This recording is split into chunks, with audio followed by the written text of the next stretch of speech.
Mutlu günler sevgili izleyenler. Kıbrıs'ın Sesi TV 2020 ekranlarında Diyalog Medya Grubu Genel Yayın Yönetmeni Sayın Reşat Akar'la birlikte Gündem Özel programında sizlerle birlikteyiz. Evet, gündem yoğun, daha doğrusu krizler yoğun. Benzinciler saat 5 itibariyle pompaları kilitliyorlar. Sebebi nedir? Ne kadar süreyle bu durum böyle devam edecek? Detaylarını konuşacağız. Diğer taraftan yakıta bağlı bir kriz daha. Elektrikte. Malum kesintiler devam ediyor ama daha da sıkıntılı günler bizi bekliyor olabilir. Zira Enerji Bakanı Sunat Atun'un da itiraf niteliğinde bir açıklaması var. Kıptek en kötü dönemini yaşıyor dedi. Diğer taraftan Meclis Genel Kurulu toplandı bugün. Belediyeler reformu tartışılmaya, konuşulmaya devam ediyor. Uzlaşı sağlanamadı. Belediye demişken bugün Lefkoşa merkezden çirkin görüntüler getireceğiz ekranlarınıza. Üzerine konuşacağız. Son olarak da Diyalog Gazetesi'nin manşet haberini ekranlara da taşıyacağız. Ahlaksız başlığı atıldı haberle ilgili. Maalesef cinsel istismar olaylarında çocuklara, korunmasız kişilere karşı çok ciddi artışlar söz konusu. Çok daha sık bu haberleri duymaya başlar olduk. Bu konuda neler yapılmalı üzerinde duracağız. Hepsi ve daha fazlasıyla tabii ki sizlerle birlikteyiz. Sizlerin de mesajlarını bekliyoruz. Evet, Reşat Bey merhaba. Merhabalar Funda Hanım. Herkese hayırlı günler dileyerek başlayalım. Öncelikle meteorolojinin yanılmasıyla başlayalım. Meteoroloji bu sabah erken saatlerden itibaren kar yağışı beklendiğini duyurmuştu. Fakat o beklenti gerçekleşmedi. Kar yağmadı. Beklenen soğuklar da olmadı. En yüksek hava sıcaklığı 13 derece olarak belirtiliyordu. Halbuki bugün gündüz saatler içerisinde Lefkoşa 15-15,5 civarına kadar yükseldi. Ama belki bu akşam, belki yarın sabah kar veya yağış görebiliriz. Yağışa çok ihtiyacımızın olduğu kesin. Mart ayı içerisinde özellikle Mesere bölgesindeki çiftçilerimizin yağış beklentisi var ve ne yapıyorlar? Kuraklık uyarısı yapıyorlar. Bu parasızlıkta, bu kadar sıkıntı içinde bir de kuraklık çıkarsa hükümet bu kuraklık parasını nereden bulup ödeyecek? Gerçekten kolay bir iş değil. Ama şimdi artık alıştık. Yani bir planlı bir senaryo uygulanmış olsa Kuzey Kıbrıs'la ilgili gerçekten bu kadar başarılı olurdu diyorum ben. Öyle bir şey yok tabii. Yani öyle senaryolarla falan yaşantıyı şekillendirecek gibi bir durumumuz yok. Ama öyle diyorum ben şahsen. Yani diyorum bir senaryo önceden hazırlanmış olsaydı ve uygulamaya konsaydı KKTC için bu kadar olurdu diyorum. Yani arka arkaya hem elektrikler kesiliyor, insanlar karanlıkta üşüyor, soğuk hava, birçok sıkıntı yaşıyor. Hem bir taraftan akaryakıt, zam, bir daha zam, sonra zammın bir kısmı geri alma, hayat pahalılığı, her gün yükselen fiyatlar, seracılardan alınan ürünlerin 2-3 katına satılması, vatandaşın marketlerde bakıp da alamaması, bir yığın sorun arka arkaya derken bir anda bugün bir haber yine akaryakıt bayilerinden, yani Benzinciler Birliği'nden saat 17 itibariyle diyor istasyonlarımızı kapatacağız. Pompalar kilitlenecek. Neden? Çünkü akaryakıt tedarikçileri ki iki şirkettir. Birisi Kıbrıs Türk Petrolleri Limited şirketi, birisi de Altınbaş Petrol. Bunlardan yakıt alamadıkları için zamanında ne bu diyor benzinciler, biz sizin maskaranız mı olduk, yani ne bizimle alay ediyorsunuz, madem ki bize istediğimizde yakıt gönderemiyorsunuz biz de kapatıyoruz arkadaş. Şimdi tabii vatandaşı korku aldı. Nedir korku? Acaba zam mı geliyor gene akaryakıda? Bazıları ise zamdan vazgeçtim diyor. O zam meselesi değil diyor. Depo boş. Ben mesela akşam işe gideceğim. Yarın sabah işe gideceğim. Çocuğu okula bırakacağım. Nasıl gideceğim falan. Şu anda akaryakıt istasyonları önünde yoğunluk başladı. Araç kuyrukları. Şu anda arkadaşlarımız orada. Muhabirimiz orada. Kameramanımız orada. istasyonları geziyorlar. Araç kuyrukları başladı. Ama Benzinciler Birliği de üyelerine çağrı yaptı. 5 itibariyle tümümüz kapatalım, evimize gidelim biz de. Battaniyeleri çekelim, oturalım. Biraz sonra çünkü ülke yine karanlık olacak. Yani ben falcı falan değilim, okumuyorum yani okurup üfürüp de elektrikler gitsin. Ama emin kaynaklardan aldığım bilgiye göre söylüyorum, kesmek zorundalar.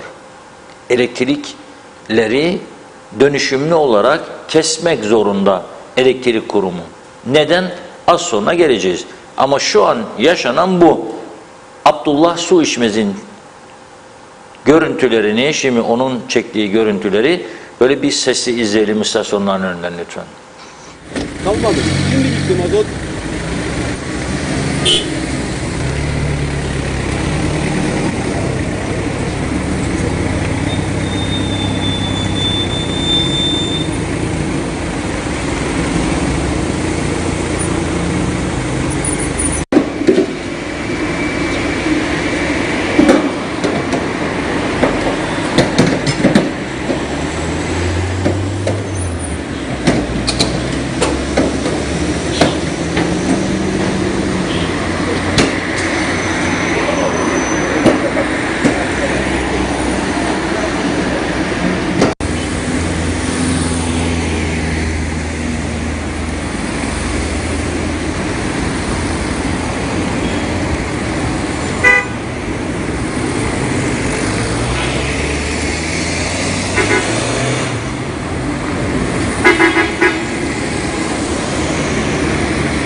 Dağıtıldı da.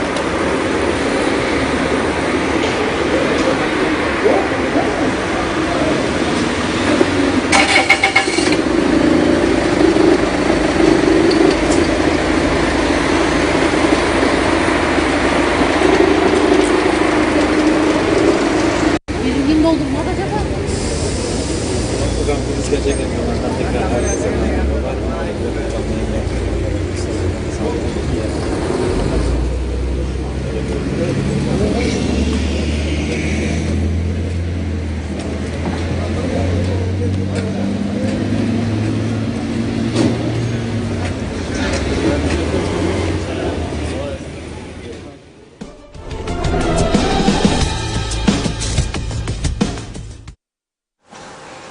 Evet, gördük değil mi, akaryakıt istasyonları önünde uzun kuyruklar oluşmaya başladı ama ne kadar gidecek belli değil. Şimdi sizlere doğru bilgi aktarabilmek amacıyla Kıbrıs Türk Petrolleri Limited şirketinin genel müdürüyle bizzat konuştum programdan hemen önce.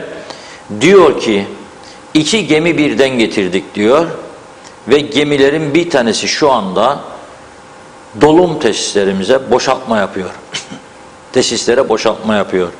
Peki niye bu oldu, niye gecikti diye sorduğumuzda verilen yanıt, gemi fırtınaya tutulmuş ve Antalya limanına sığınmak zorunda kalmış. Antalya limanında 2 gün bekledikten sonra tekrar yola çıkmış ve gelmiş, 2 gemi ard arda gelmiş. Şu anda da boşaltma yapılıyor. Her gemide 4000 ton akaryakıt var diyor. Yani 2 gemi 8000 ton akaryakıt var. Peki ne zaman bu akaryakıt dağıtılacak benzin istasyonlarına? Diyor ki yarın 11'den sonra bir aksilik çıkmazsa, şimdi boşaltma anında da fırtına çıkarsa, gemi sallanırsa, böyle gider gelirse olmaz herhalde, bilmiyorum. O zaman diyor 11'den sonra dağıtmaya başlayacağız diyor, eğer bir sorun çıkmazsa. Ne oluyor demek ki? Eğer akaryakıt bayileri 17'den sonra bu gece kapatırlarsa, yarın sabah da açmazlarsa, öğle civarından itibaren ancak akaryakıt satışları yeniden başlayacak. Peki bu noktada hükümet, sorumlu makamlar nerede? Soru bu. Şimdi diyelim ki, ben senaryolara göre gitmiyorum ha, tekrar söyleyeyim, senaryoları bıraktım. Öyle bir şey olmaz. Ama diyelim ki gemi fırtınaya tutuldu, doğrudur. Havalar da kötüydü. Gitti Antalya'da sığındı. Peki yani bizim depolarımız 2 gün, 3 günlük, 5 günlük depolar mı? Yani bir olağanüstü hal olduğunu düşünelim. Bir savaş gerilimi. Yakıt nerede bulacak ya arabalarımıza? Bütün arabalar çıkmasın, savaşlar. Ama zorunlu olanlar var. Kimler çıkacak? Polisler çıkacak, itfaiye çıkacak, sivil savunma çıkacak, askerler çıkacak, basın çıkacak. Nereden bulacak akaryakıtı eğer depolar boşsa? Burada bir ciddi sorun var. Bu depoların devamlı dolu olması, içeride ciddi bir seferberlik stoklarının bulunması gerekmez mi? Devlet olmanın veya bir ayrı bölge yönetiminin sahibi olmanın sorumlulukları, mecburiyetleri yok mudur? Bunu anlamakta zorlanıyorum gerçekten. Senaristler bizden uzak dursun, bizim için senaryo yazmasınlar. Biz zaten senaryo yazılmadan da birçok sıkıntıyı, kendi kendimize yarattığımız sıkıntıları yaşıyoruz ve yaşamaya devam edeceğiz. Bundan sonra öyle anlaşılıyor ki bunları daha sık yaşayacağız. Çünkü bir savaş var. Savaştan kaynaklanan gaz ve petrol sıkıntıları var. Savaştan kaynaklanan gıda sıkıntıları var. Savaştan kaynaklanan birçok ham madde sıkıntısı var. O ham maddeleri elde edemeyenler, işte alüminyum folyo, ne bileyim işte bu süt kurumunun paketleri, tetrapaklarını geciktirecekler. Onlar da mahallebi kutusunda, neyse krema kutusunda, fark etmez, süt koyup satacaklar bize. İthal olanlar öne çıkacak. Fiyatları da daha uygun. Bizde tedbir var mı? Duyuyor muyuz?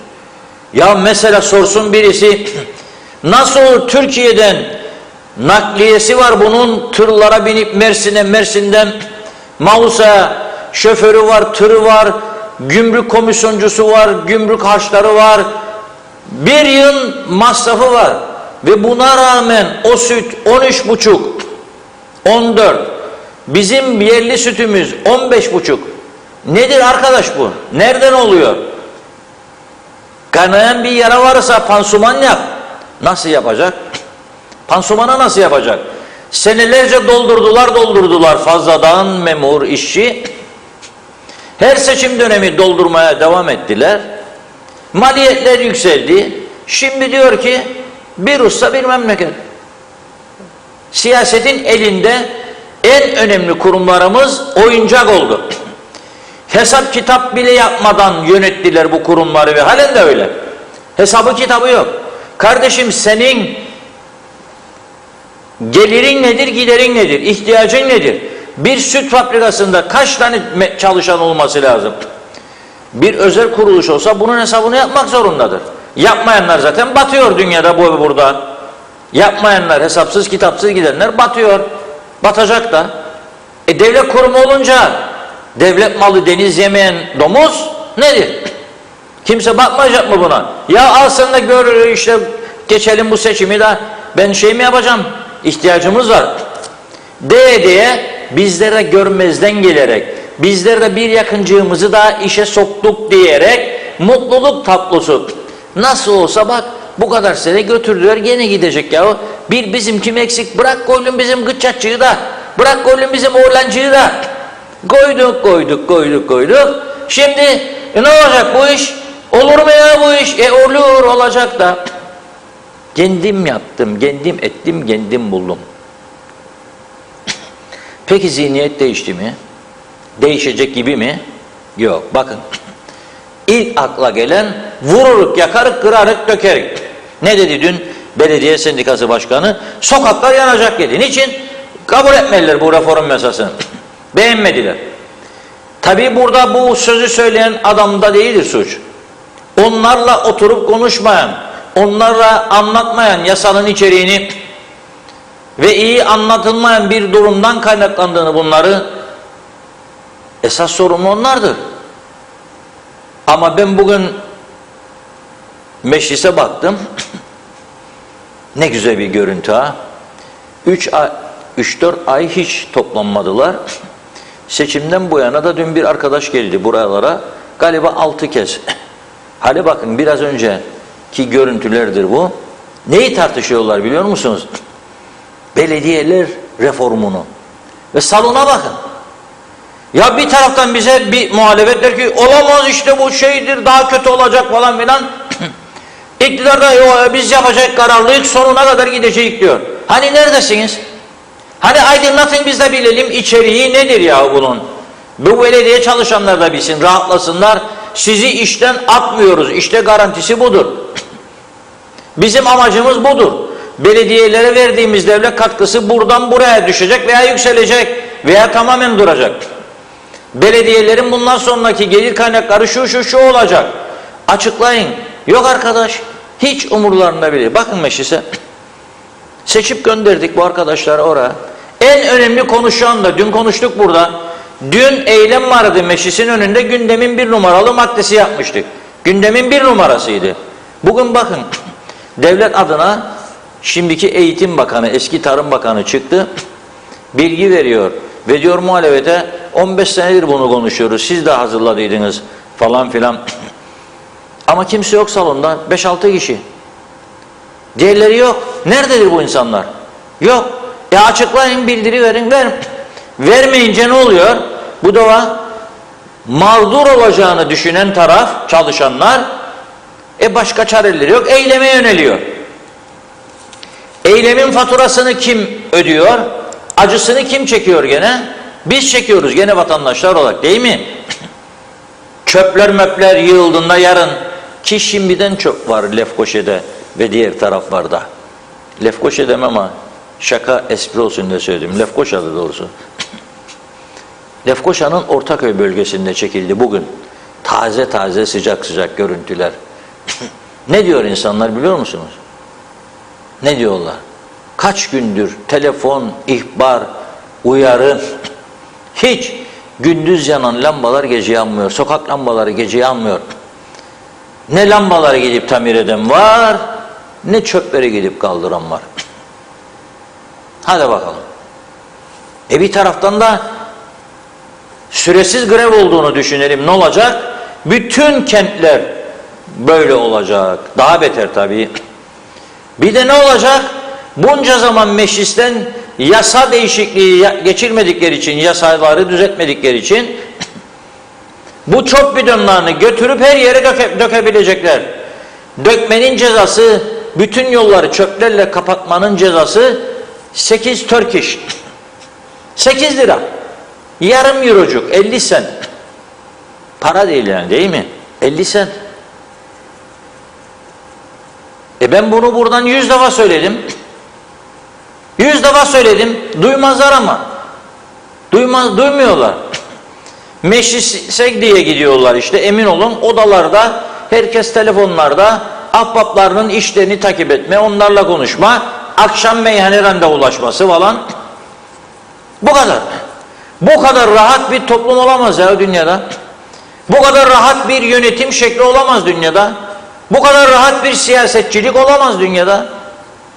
Nasıl bir vicdan, nasıl bir anlayış, nasıl bir hizmet duygusu, nasıl vatanperverlik, da nasıl eşit egemenle vermeyik vallahi billahi. Nasıl? Nasıl? Ya bir de Girne'ye bakın, Belepayı soluymuş gönderdiler bugün. Asfalt yola taş döşemişler parke. Lütfen o görüntüler gelsin be çocuklar. Bakın. Yarısı asfalt, yarısı parke taş. Nasıl olur ya bu iş? Yol parke yol değil. Yani yaya yolu değil. Araçların geçtiği yol. Bu yeni mimarlık, mühendislik örneği mi de biz bilmiyoruz 2022 yılına ait. Biz çünkü biraz çağ dışı kaldık ya. Biz 1900'lerde yaşıyoruz hala 1800'lerde. Bunları görmediğimiz için anlamamız mümkün değil. Yani asfalt bulamazsan veya makine bozulduysa koyun ya o taşları oraya da gitsin. Madem Çukur'da da şikayet eder bu insanlar, kapatın da seçim var 3 ay sonra be insanlar ya 2 ay sonra. Bu mudur oğlum? Bu mudur zihniyet? Budur işte. Budur. Başka bir şey yok. Bunu başka türlü ben nasıl izah edeceğim? Asfalt yol, arabalar gider gelir parke taş döşerler ortasına. Ne şiş yansın ne kebap diye bir söz var ya. Asfalt da olsun, taş kaplama da olsun ya. Ne olacak? This is Cyprus, North Cyprus, TRNC forever. Olacak. Bütün dünya dize gelecek bizi göre göre. Onlar da yapacak bunu. Çünkü bu inanılmaz bir eğitim başarısının, IQ yüksekliğinin, yüksek IQ'den kaynaklanan bir becerinin sunulmasıdır. Halka gösterilmesi, dünyaya gösterilmesidir. Bu bir tanıtma girişimidir. Mesela şimdi İslamabad'daymış Dışişleri Bakanımız. Elhamdülillah, hamdolsun Arap dünyasıyla görüşüyor, tanınma falan. İşte bundan da bahsetseydi. Mesela desin ki biz bakın her şey olur bizim ülkemizde. Siz yeter ki gelin. Her şey olur. Çiçek suyu da var, gül suyu da var. Dökerek tütsülenirsiniz. Kolonya da var. Ne ararsanız var. Yeter ki gelin. Tanıyın bizi. Bakın beceriler çok. Bakın. Ortalama bütün belediyelerde 2 kat en az söyleyeceğim. Fazla personel var. Bu kadar zaman ve personel maaşını ödemek büyük bir marifet oldu. Aynen devlet gibi. Hani Maliye Bakanı'na her ay sonu arkadaşlarımız uzatıyor mikrofonu. Sayın Bakanım diyor. Ay sonu geliyor. Maaşlar ödenecek mi? O da gururla. Tabii ki ödenecek. Maaşları ödemek bizim görevimiz. Vaktinde ödeyeceğiz. Helal olsun. Ya yaşa. Benim bakanım çok yaşa. Her ay sonu böyle. Aynı durum belediyelerde de. Sancılı mesela Lefkoşa Belediyesi gene 2 ay gecikmeli almış. Neden öyle oldu? Neden oldu da geç aldılar biliyor musunuz?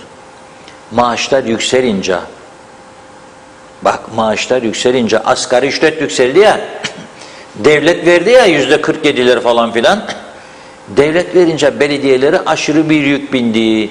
İlk tepkiyi de Lefkoşa Belediye Başkanı Harmancı göstermişti. Bana dedi bir anda 1 milyondan fazla yük bindi. Maaş farkından. Nasıl ödeyeceğim 1 milyondan fazla yükü? Ödeyemezsin. Ödeyemeyince gecikiyor. Çalışanlar ne oluyor? Eve gidiyor. Hanım soruyor beye veya bey soruyor hanıma. Aldınız mı maaşlar diyor. O da diyor yok. Ne zaman? Ne bileyim. Ertesi gün. Aldınız mı maaşları? Yok. Ne bileyim. Sendikaya şikayet edin. Başlatsın grevleri. Grevi başlatsa ne olacak? Başlatmasa. Mühim olan nedir? Mühim olan nedir? Yatak 2 kişilikse 2 kişi yatacak. Sen 2 kişilik yatağa 10 kişi koyuyorsun, 8 kişi koyuyorsun. Yatak da çökecek, içindekiler de zarar görecek. Olmaz. Aynı şeydir. Bir belediyenin personel ihtiyacı 250-300 ise ve sen oraya 700 kişi sokmuşsan zamanında öyle olacak. Peki yasa geçirin dedik o zamandan ta Cemal Buludoğulları zaman o müthiş eylemler yıkıldı ortalık. Lastikleri yaktılar, zehirlendi bütün Lefkoşa. Bebekler, çocuklar, yaşlılar herkes zehirlendi. Kanser patlaması oldu ondan sonra o bölgelerde. Ne oldu arkadaşlar? Ne oldu değerli insanlar? Ne oldu? Ceza gören oldu mu? Yok.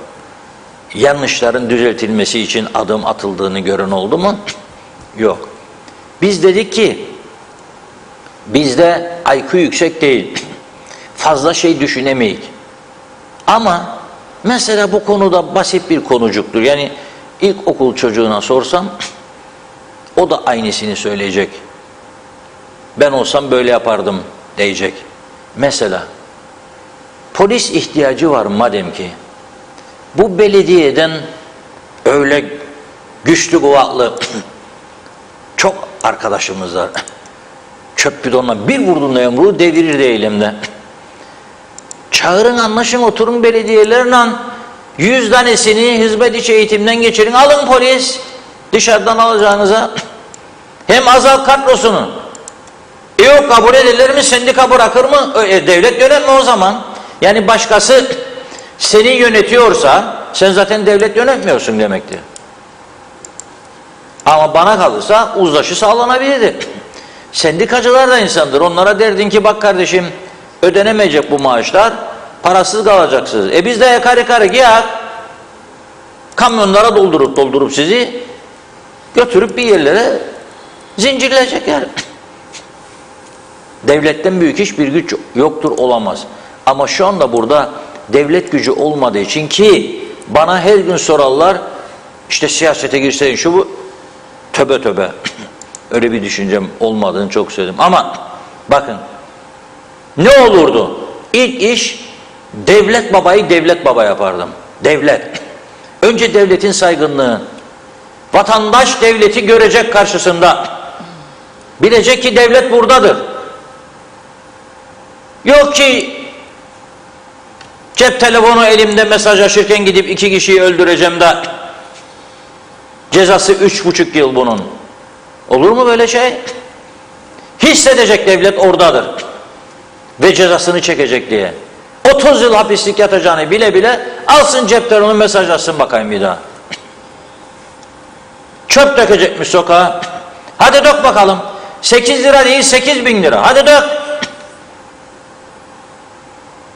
Ama devlet yok. Devlet devletliğini kaybetmiş.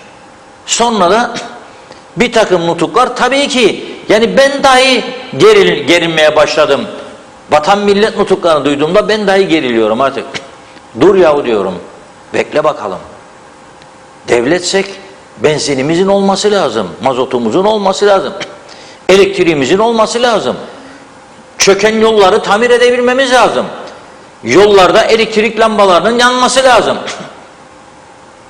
Hastanelerin takır takır çalışması lazım. Dün bir arkadaştan dinledim. Vallahi kolunu da gördüm. Gerçekten çok üzüldüm. Çekti gömleği, kolunu gösterdi. Kan alacaklarmış, parçaladılar adamı.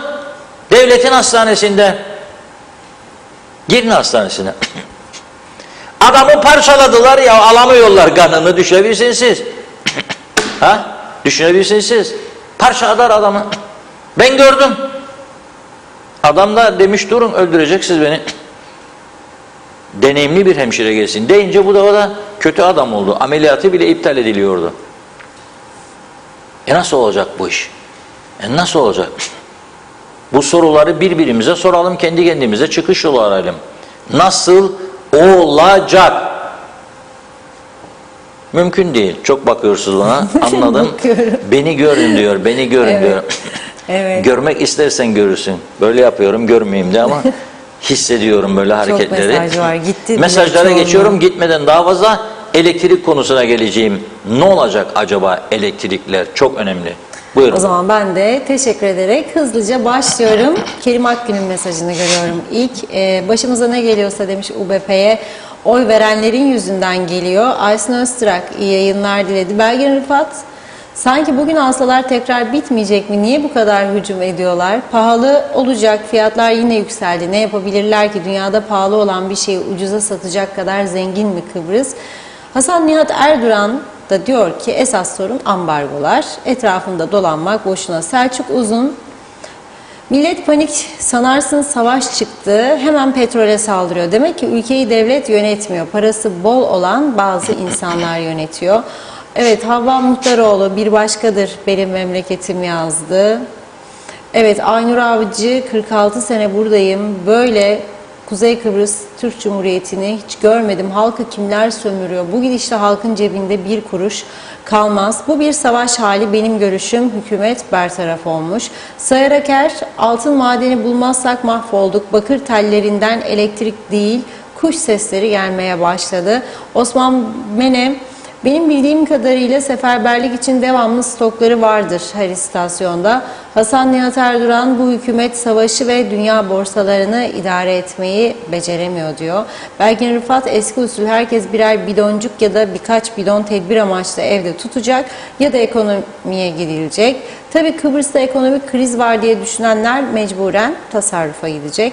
Ömer Bozkara, vezirler 100 yılın en başarılı hükümeti demiş. Bir sürü de böyle ünlem işareti koymuş. Şikayetimiz yok demiş. Dış güçler hep kabahatli. Evet, Sibel Serin teşekkür ediyoruz. Mustafa Cüce, yakıt krizini çözemediler. Hasan Nihat Erduran, 2 akaryakıt şirketi, 2 gaz şirketi daha çeker bu piyasa. 2 de GSM şirketi gelirse ucuzluk ve kalite gelir. Ekrem Güneş, sen çok yaşa Reşat Bey demiş. Bu kötü günlerde güldürdün bizi. İzzet Kahraman, suçlu diyor, 74'ten sonra bakın diyor neler oldu. Bizi vurup gidiyorlar, neyi konuşuruz? Hasan Nihat Erduran, 6 kaymakam, 6 belediye yeterli, sendika 6, sendika profesyonelleri ise şoförler, sekreterler, arşivciler hep demiş. Derebeylik bitmeli. Nazime Nalbant, Güneşli Londra'dan herkese, ailesine, tüm sevdiklerine selamlarını yolluyor. Kötü günlerde halk da sıkıntı çekiyor diyor. Onun için bir an evvel bu sorunların çözsünler. Battıkça batıyor. Yine akaryakıt çok az da olsa düştü dediler. Bakın dün yine bunun üzerine koydular. Bir öyle bir böyle oldukça demiş, hep aynı yerde kalmaya da mahkum ettiler. Zaten ne olursa fakir fukaraya oluyor. Vah benim Kıbrıs'ımı diyor. Şimdi kim kurtaracak sorarım. Üzgünüm, sevgiyle kalın. Sayar Aker, altın kalpli halka selam olsun. Sabır taşını yüklenip ince uzun yolda yürüyorlar. Devlet yardımlarından mahrum mahrum.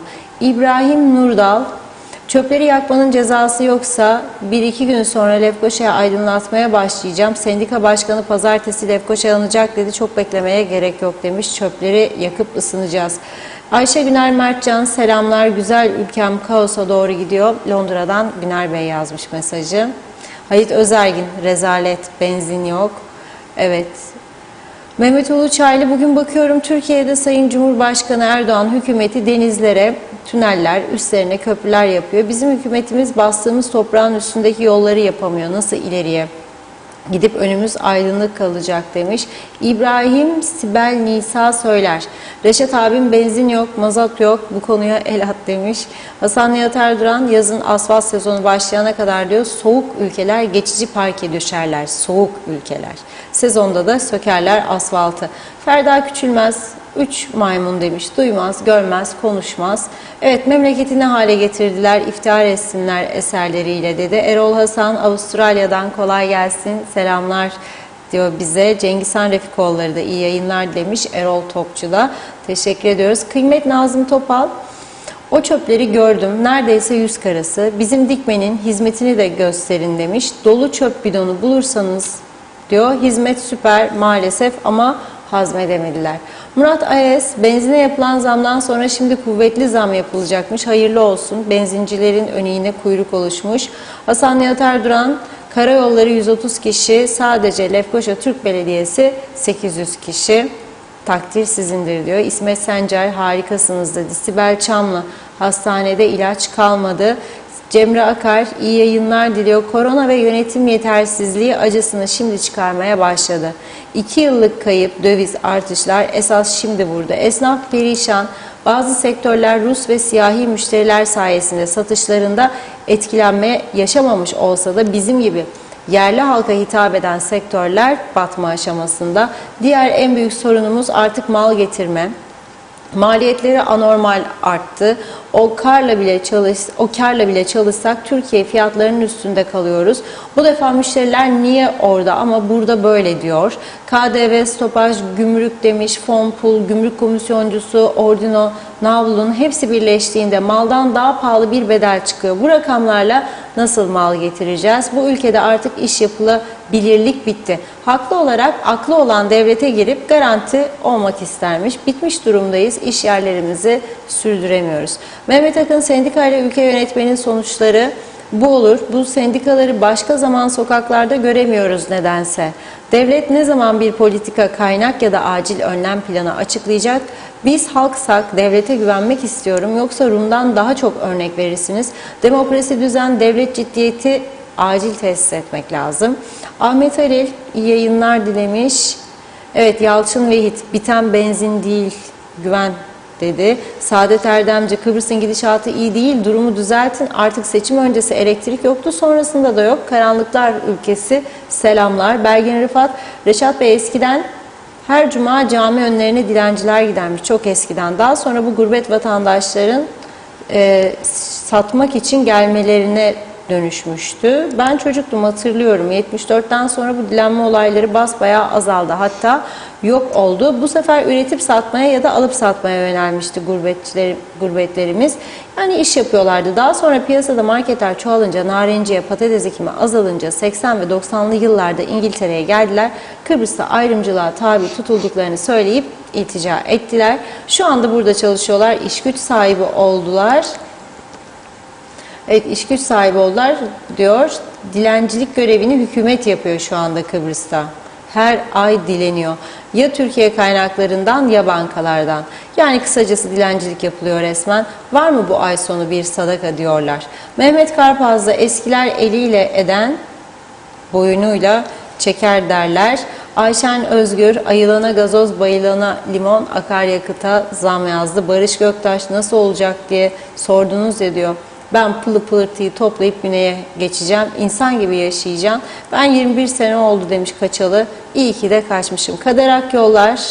Evet, gerçekten Kıbrıs Türk halkı vatandaşı olduğum için utanıyorum. Nedenini sorsanız 47 milletvekili var Kuzey Kıbrıs'ta. Bütün dünya sizin yayınınızı görüyor. Hala da gözleri kör mü yapmıyorlar? Türkiye'den vali gelsin buraya da yönetsin saygılarımla. Sema Akbenlican, çok üzülerek dinliyorum dedi. Bu dünyanın çivisi çıkmış. Çocuklarımıza kadar taciz, tecavüz olayları, ahlaki değerlerimiz diplere vurdu. Üzgünüm. Kozoğlu Serhat, ben X bir dairede 16'nın 16. katında herhalde 10 yıldır oturuyorum. Her seçimde bir amir geliyor. Çok usandım demiş. Bu iş bilmeyen atamalardan. Aday olmuş, partiden seçilmiş, hop müdür olmuş. İyi güzel de ben boşa mı üniversite bitirdim, terfiler aldım, boşa mı yıllarca çalıştım. Yani kısacası bu ülkede yaşanmıyor. Geçim derdine bile girmiyorum o konuya demiş. Yazıklar olsun 50 kişi olan meclise.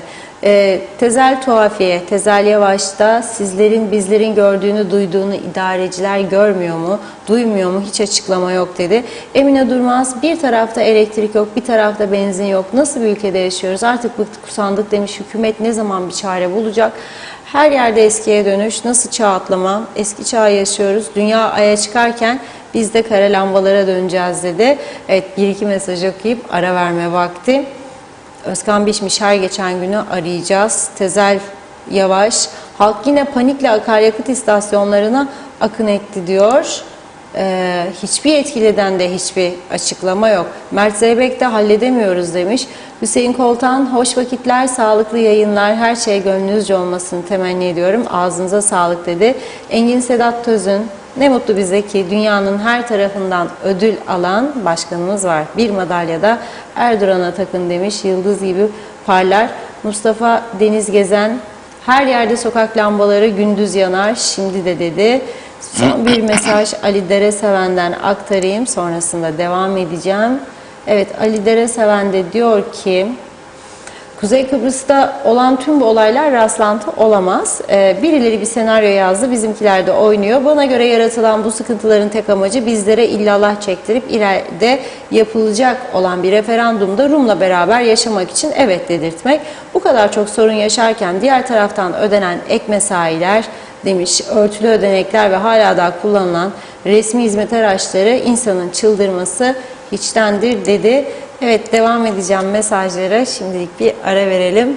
Verelim mi Reşat Bey? Evet, verelim, iyi olur. Buyurun. Özelden çok sayıda mesaj geliyor. Bazı elektrik direklerini gönderiyor vatandaşlar. Mesela fatura geldiği zaman biliyorsunuz belediyeler aydınlatma parası da alıyor vatandaşlardan. Bu mesela aylardır böyleymiş bu. Ayrı bir durum. Aylardır böyleymiş. Elektrik direkleri kopan koptuğu yerde kalıyor. Hasarlı olanlar öyle kalıyor. Yani bakıp onarmak falan bunları kolay bir iş değil. Vatandaşlar şikayet ettiği halde sonuç alınamıyor zamanında. Yani esas bu da mesela işte gördüğünüz gibi karanlıklar. Düşünün siz, bu ülkede hırsızlıkların arttığı bir dönemden geçiyoruz. Fakirlik arttıkça hırsızlıklar da artıyor. Yabancı sayısı çoğaldıkça suçlar da artıyor. Yerliler de yapıyor tabii, sadece yabancılar suç işlemiyor. Ama bugün adanın bakarsak güneyde de kuzeyde de en büyük derdi daha fazla yabancıların çıkardığı sorunlardır. Güneyde 95 tane kadın mahkum varmış, 65 tanesi Kongolu. Düşünün. Şimdi bu lambaların parasını her ay aydınlatma parası diye belediyelere ödüyoruz. Ama sokaklar karanlık, lambalar yanmıyor. Aylarca şikayet. Kimse umursamıyor, kimse ilgilenmiyor. Şimdi tabii öyle bir noktaya geldi ki vatandaşlar ayı nasıl geçirecekler, nasıl çıkaracaklar? Bir taraftan onun kaygısı içinde yaşarken bir taraftan da işte bu akaryakıt krizi, elektrik kesintileri. Hangi çağda yaşıyoruz ki bugün elektrik kesintileri devam ediyor? Ne olacak? Bugün ayın kaçı Funda? Bugün 22'si. 22 Mart. Şimdi bir defa açık ve net söylüyorum. 30'una kadar, 31'ine kadar zaten bu günlük birer saatlik veya daha fazla süreli rotasyon usulüyle kesintiler kesin devam edecek. Kesin. Neden? 1. Akaryakıtı 30'una kadar idare etmeye çalışıyorlar. 2. Arızalı jeneratörler var. 3. Aksa'dan alınan elektrikte azalma var. 4. Rum tarafı eskisi gibi bol miktarda elektrik vermiyor, azalma var. 5. Elektrik ihtiyacı artmıştır. Havalar soğuk olduğu için. Özellikle akşam saatlerinde vatandaşlar eve gidince hemen klimaya dokanıyor veya sobasına. O zaman elektrik tüketimi artıyor. Artınca yetersiz oluyor. Şimdi bir uçak 180 kişilikse kaptan pilotun inisiyatifiyle kokpitte boş sandalye varsa koltuk bir de oraya alır 181 yapar. Hosteslerin oturduğu koltuklarda boş varsa bir de oraya alır 182 yapar. Ama bir kaptan 180 yolcu kapasiteli uçağı 280 kişi alamaz zaten. Şimdi biz ne oldu? Bizim elektrik üretim kapasitemiz bizim ihtiyacımızın çok altında. Ve biz bunu artırma yönüne gitmediğimiz halde bize eksik kalan kısmını sağlayan şirketi de devamlı ne yaptık? Bombaladık, bombalamaya da devam ediyor. Fiyatlar yüksek, bizi soyacak, kalktığınızda bu fiyatlarla imzaladınız. Siz aşağı verdiğinizde bak ne oldu? Şimdi tumba. Üstelik sizde şey de yüksek. Personel sayısı ve ödemeler. Yani Aksa'nın bir teknisyenine ödediği parayla Kıp'tekin aynı değil. Neyse ama daha önemli meseleler var. Şimdi Kıptek 7 milyon dolar overdraft bankalardan kullanıyor her akaryakıt geldiğinde. Yeni parti gelinceye kadar o 7 milyon doları kapatabiliyorsa yeni akaryakıt geldiğinde 7 milyon dolara kadar yeniden borçlanma yapabiliyor. Anlaşma böyle. Şimdi Kıptek uğraşıyor. Ay sonuna kadar bu 7 milyon doları kapatacak. Ondan sonra yeniden borçlanacak ki gemi 28 ile 30'u arası bekleniyor. Kıptek'in teknecik tesislerine boşaltma yapabilsin. Ben soruyorum. Bu parayı bulabilecek misiniz? Çalışıyoruz diyorlar. Çalışıyoruz. Fikir üretmeye çalışıyoruz. Ama devlet bize yardımcı olmalı diyorlar. Neden diyorum? Bakınız. Bugün itibariyle Gazi Mausa Devlet Hastanemizin 18,5 milyon borcu varmış elektrik kurumu. Hastanenin kim ödeyecek bunu? Sağlık Bakanlığı veya Maliye. Ödemiyor. Lefkoşa'daki pandemi hastanesi 4 milyona ulaşmış elektrik borcu. Ödeme yok. Bayrak Radyo Televizyon Kurumu 11 milyon. Aman sakın kesmeyin oranın elektriğini. Oranın elektriğini keserseniz hepimiz susarız. Ha bizim paramızı ödemiyor ha. Yanlış anlaşılmasın. Yani BRT bize bedava bir şey vermiyor. Tam tersi bizden para kazanıyor. Ama TürkSat'tan çıkıyoruz ya, uydudan. TürkSat'a hep bütün kanallar BRT üstünden gidiyor.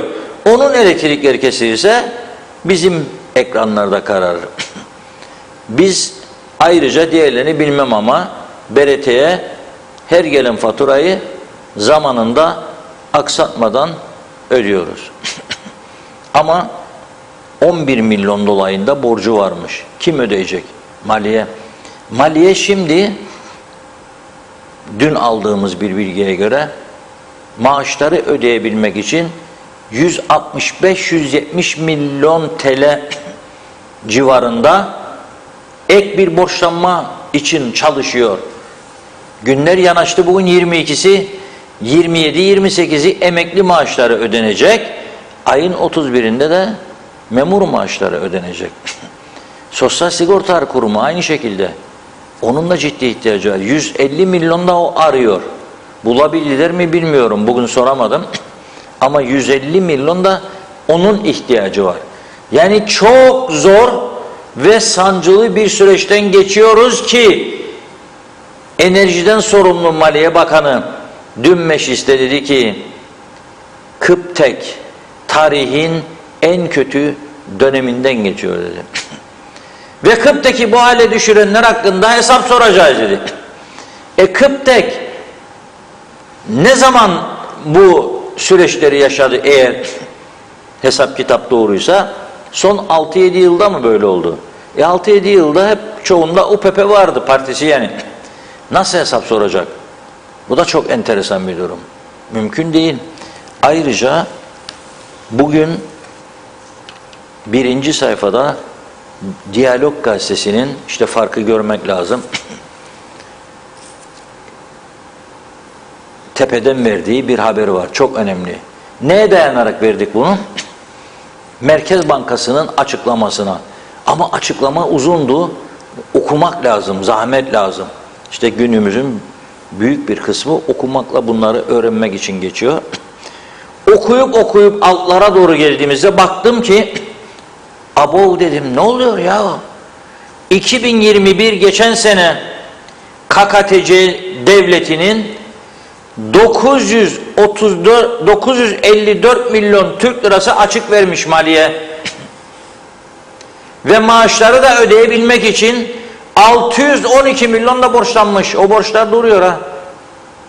O borçlar duruyor. Şimdi 2022'deyiz. Durum daha da vahim. Bu yılki bütçede şimdiden 4,5 milyarlık bir açık öngörülüyor. Bu çok vahim bir durum. Nasıl çıkacaklar bu işin içerisinden bilmiyorum. Ama işin içinden çıkmak için de şu ana kadar elle tutulur, gözle görülür bir önlem alabildiklerini görmüyorum. Üzücü olan taraf budur. Bir önlem görülmüyor şu anda. Yok öyle bir şey. İşte meclisin dün mü bugün meclis var, hükümet de mecliste. Ama salon boş. Salon boş. Karar yok, yeni yasa yok, çalışma yok, üretim yok. İşte belediyeler yasası. Dediğim gibi muhalefet eleştiriyor, iktidar bir şeyler söylüyor ama içeriğini hiç kimse tam olarak bilmiyor bu yasanın. Yani bir uzlaşı sağlanarak denebilir ki arkadaş biz işte belediyelerin kendi kendine yeterli hale gelmesini sağlayacak bir reform yaparken yani sendikalar mesela personel azaltmasını kabul edeceklerini mi düşünüyorsunuz ki uzlaşı sağlanacak? Yok, ben onu demiyorum. Ama olacaksa da kısıtlama hangi belediyelerde ne şekilde olacağını ve o personelin nasıl yaşamını sürdüreceği onlar da belirlenmesi lazım. Onları da içine koymak lazım. O zaman taraf var, ikna olur tabii ki. Ama bugüne kadar siz belediyeleri denetlemediniz, kusura bakmayın. Hala da 2 hafta önce Mausa Belediyesi ki maaşları 4 ay 5 ay ödeyememişti. Eylemler vardı. Yeni kadro oluşturmaktan söz ediyordu. Büyük bir gururla kararı verdik dedi. Düğmeye bastık. Devam et öyleyse. Devam et. Bunlara kim dur diyecek? Kim bakacak? Mesela yol yapımı, mesela bu çemberlerin yeşillendirilmesi, her isteyen belediye kendi kafasına göre bir şey yapıyor ve bu uzmanların projesi değildir bu. Başkanların ve onun ekibinin kafasından çıkan bir şey. Ben belediyeme yaptırmam bunu diyor birisi. Dök bir beton oraya bir heykelcik yap bana diyor. Yanına da koy biraz çiçecik tamamdır diyor. Olmaz böyle. Senin herkesin kendi kafasına göre. Sonra 3 ay 5 ay sonra o çiçekler ölüyor. Çünkü saksı çiçeğini sen sokaklara dikiyorsun. Ama giden paraya yazık oluyor. Yahut da gelip bana işte Bela Faisoğlu tarihin en güzel ellerinden birisi ve sen bana oraya yarı asfalt yarı taş döşüyorsun. Ve işin enteresan tarafı, az önce Funda'nın mesajları okurken gördüm. Sevgili Başbakanımız bu akşam gidip Jimnastik Federasyonu'na ödül töreni varmış, ona katılacaklar. Jimnastik Federasyonu'nun yerini bilmiyorum. İnşallah bu Atatürk Spor Salonu'nun içinde değildir. İnşallah diyorum. Neden? Çünkü her akşam değilse bile haftanın birkaç gününde gece geç vakit işten çıkarken elektriksizlikten insanlar kırılırken fabrikalar dururken çalışması kasaplar birbirini bıçaklama noktasına gelirken vatandaşla okuyacağım şimdi size enteresan bir durum. Bu Atatürk Spor Salonu'nun ışıklar, o dev projektörler hepsi açık. Neden? Maç varmış. Niçin? Süper Lig ya bilmem ne. Avrupa ülkelerinde maçlar gece oynanırmış. Arkadaş, senin ayranın yok be iş be. Senin ayranın yok iş be. Nedir bu sahte gösterişlik? Nedir bu kendimizi yükseklerden sapma? Kaç kişi izliyor? 50 kişi gece soğukta gidip izleyecekmiş diye 200 tane projektör yanıyor orada. Bir Allah'ın kuluna çıkıp durdurdum boş demiyor. İşte otorite devlet budur. Bana soruyorlar ne? Budur devlet. Kaldırdım kardeşim beni bir süre sonrasına ikinci bir açıklamaya kadar gece maçları yoktur.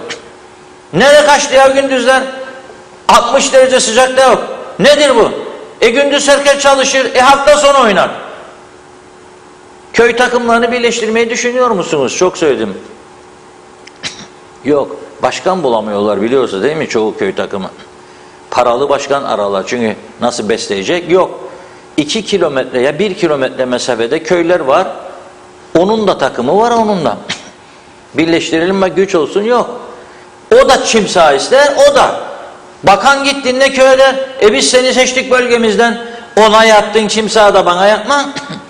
Sen gelme bir daha seçim zamanı karşımıza derler. Korkar o da. Gider bastırır bakanlar kurulunda yaptığı çim sahayı.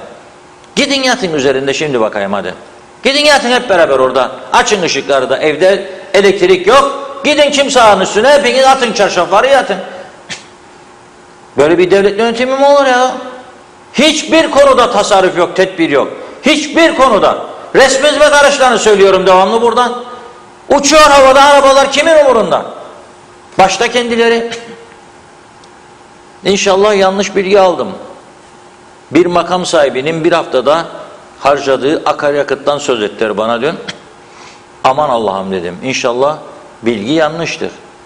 Bakın bundan sonra her şeyin vatandaşların takipçisi olmasını istiyoruz.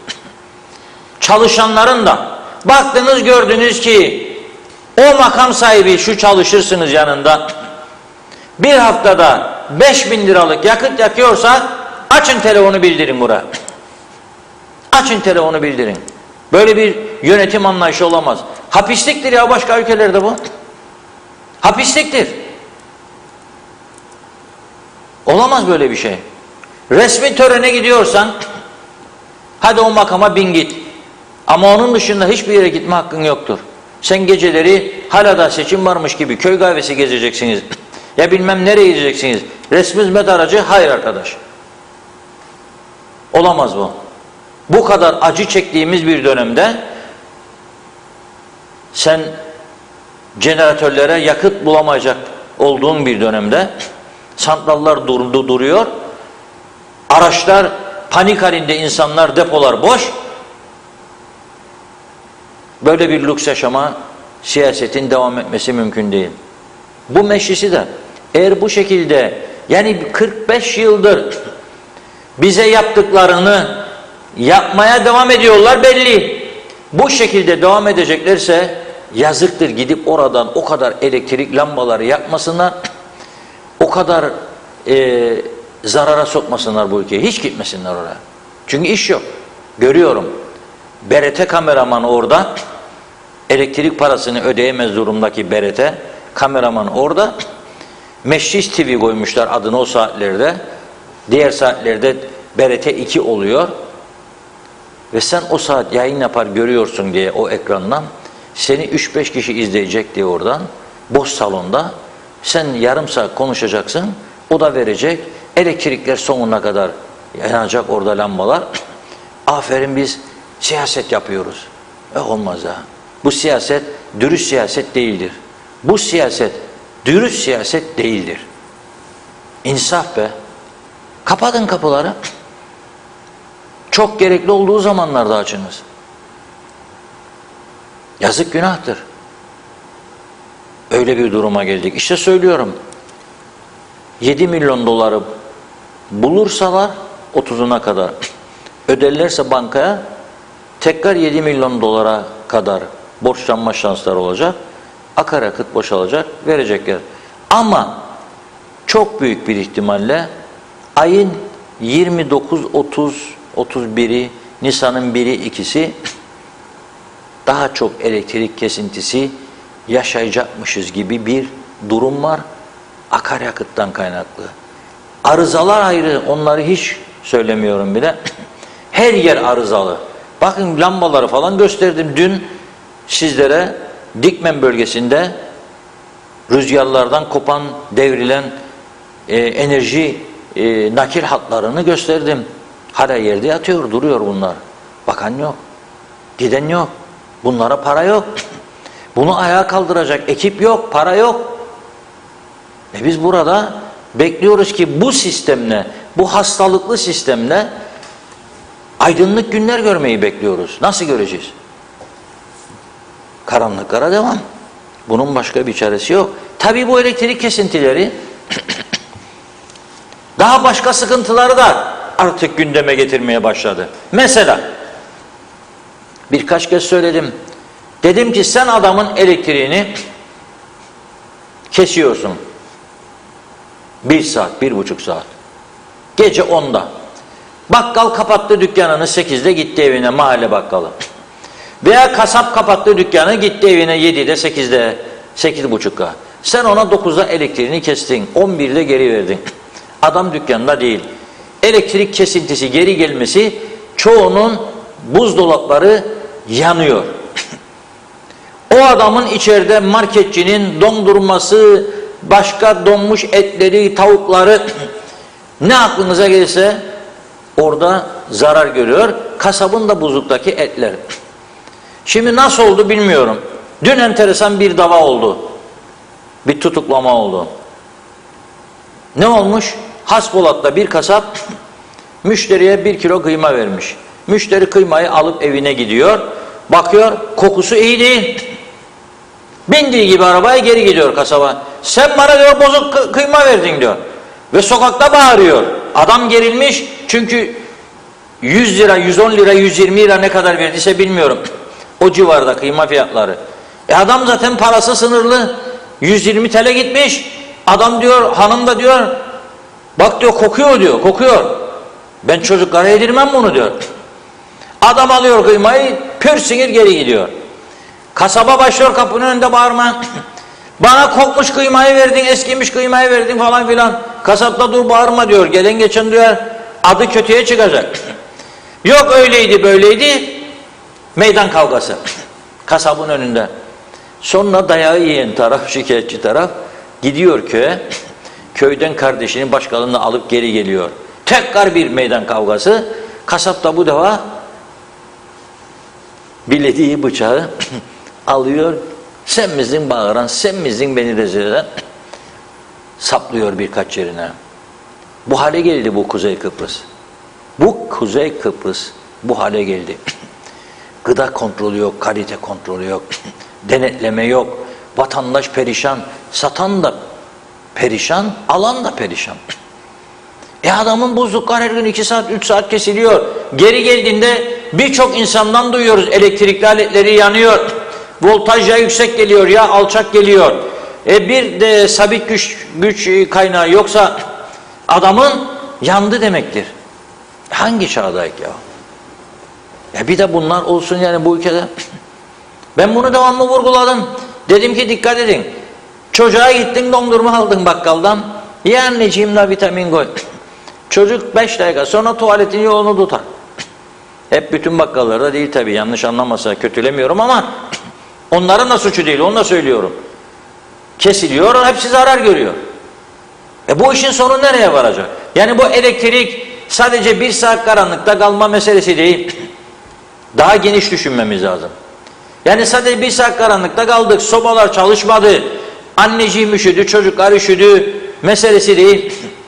Televizyon göremedik meselesi değil. Ekonomik anlamda düşünelim. Çok ciddi sıkıntılar var. Buna çare bulmak lazım. Çare bulmak lazım.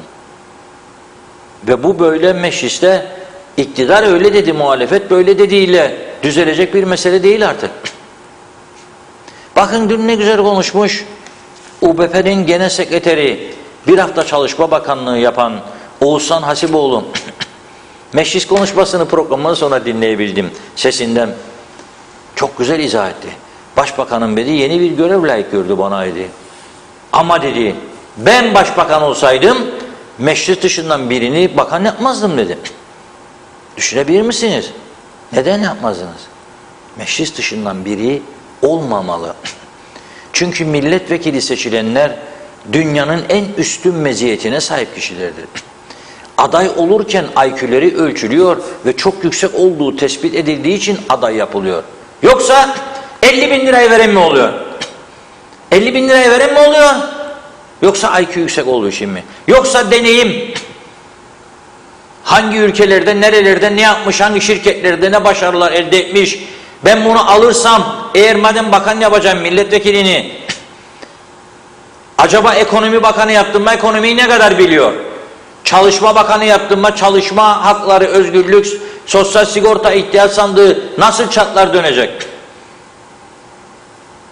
Böyle bir şey var mı bu Kuzey Kıbrıs'a? Yoktur. O zaman nedir aradığımız? Yani neyi arıyoruz? Çok daha güzel bir yönetim ortamı mı bekliyoruz bu ülkeden?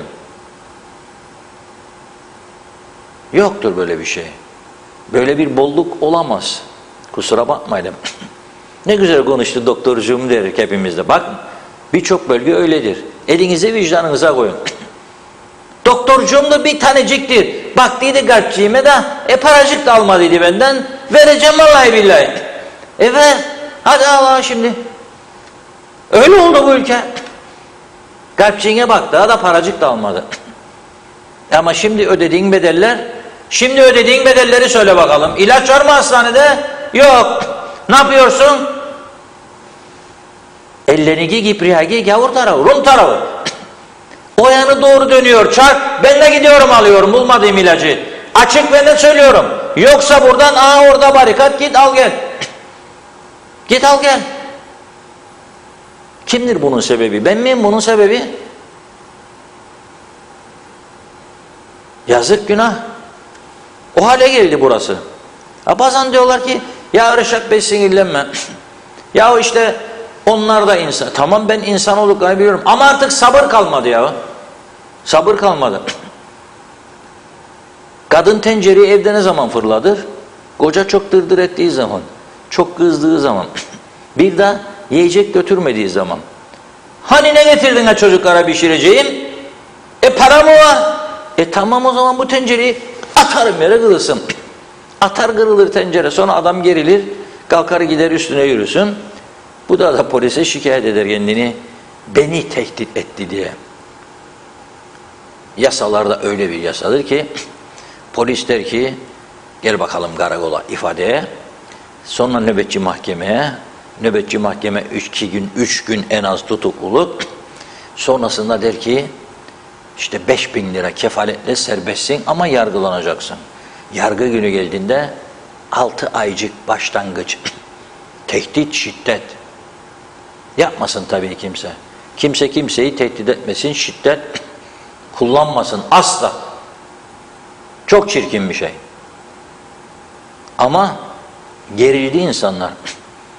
İnsanlar geriliyor gittikçe. Her gün her şey insanları germe noktasına itelir. Benim derdim hastanede Panadol olmaması değildir. Bazıları da Panadol bile yok.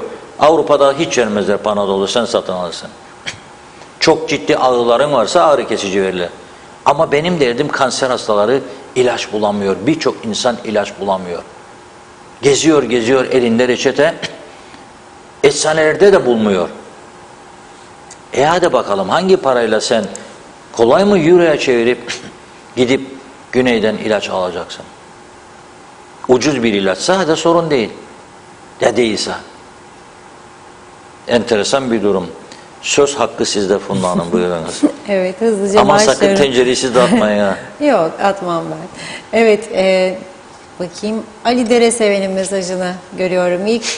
Kuzey Kıbrıs Türk Cumhuriyeti demiş, hızla uçuruma doğru giderken güvenebileceğimiz tek ülke olan ana vatanımız niye bu olanlara müdahale etmiyor diyor Ali Bey. Muhalefet niye önerilerini yapmıyor?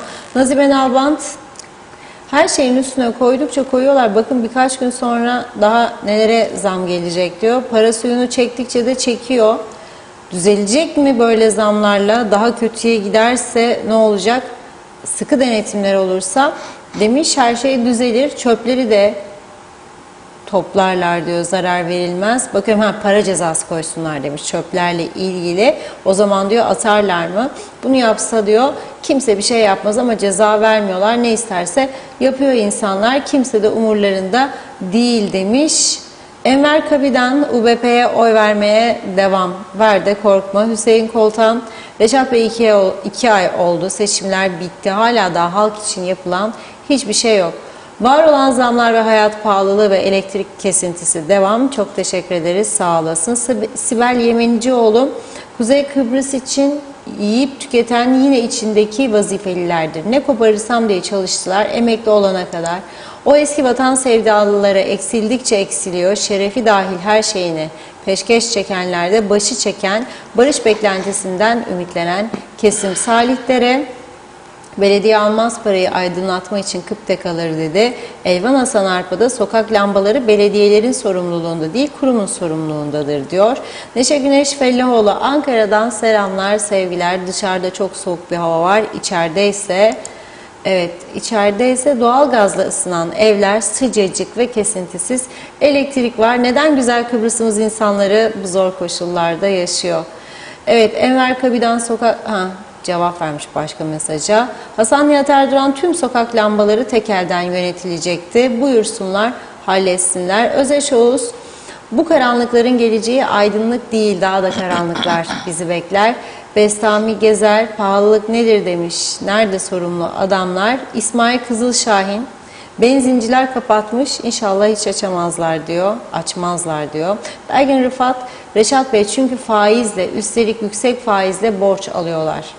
Bu nereye kadar devam edecek? İmkansız. Kozoğlu Serhat, yemin ederim ki diyor Kıptek özelleşmeye açılırsa 2 elimle özelleşsin diyeyim ama özelleştiremezler. Hasan Nihat Erduran, devlet tüccar değil satış fiyatı hariç her konuyu denetler.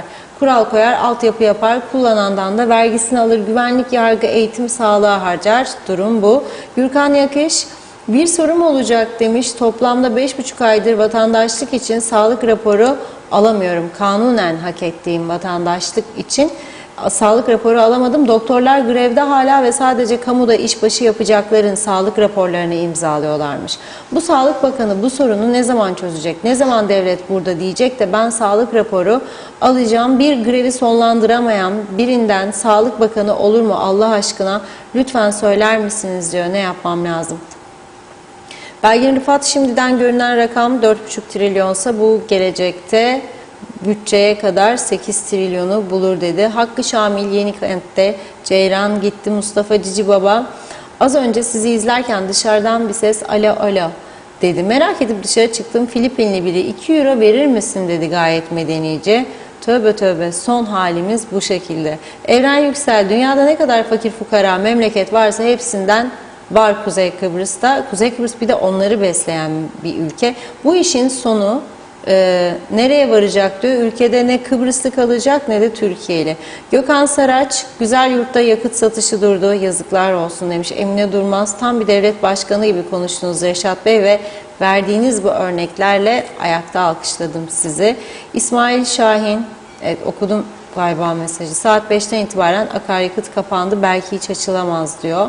Ayşe Güner Mertcan, hepimiz her şeyden tasarruf yapmaya alışmalıyız. Muhittin Yangın, ağzına sağlık Reşat Bey, gerçekten devletin malı deniz yemeyen diyor, domuz misali yaşayan siyasileri deşifre edin. Başka çaremiz kalmadı, umut sizde.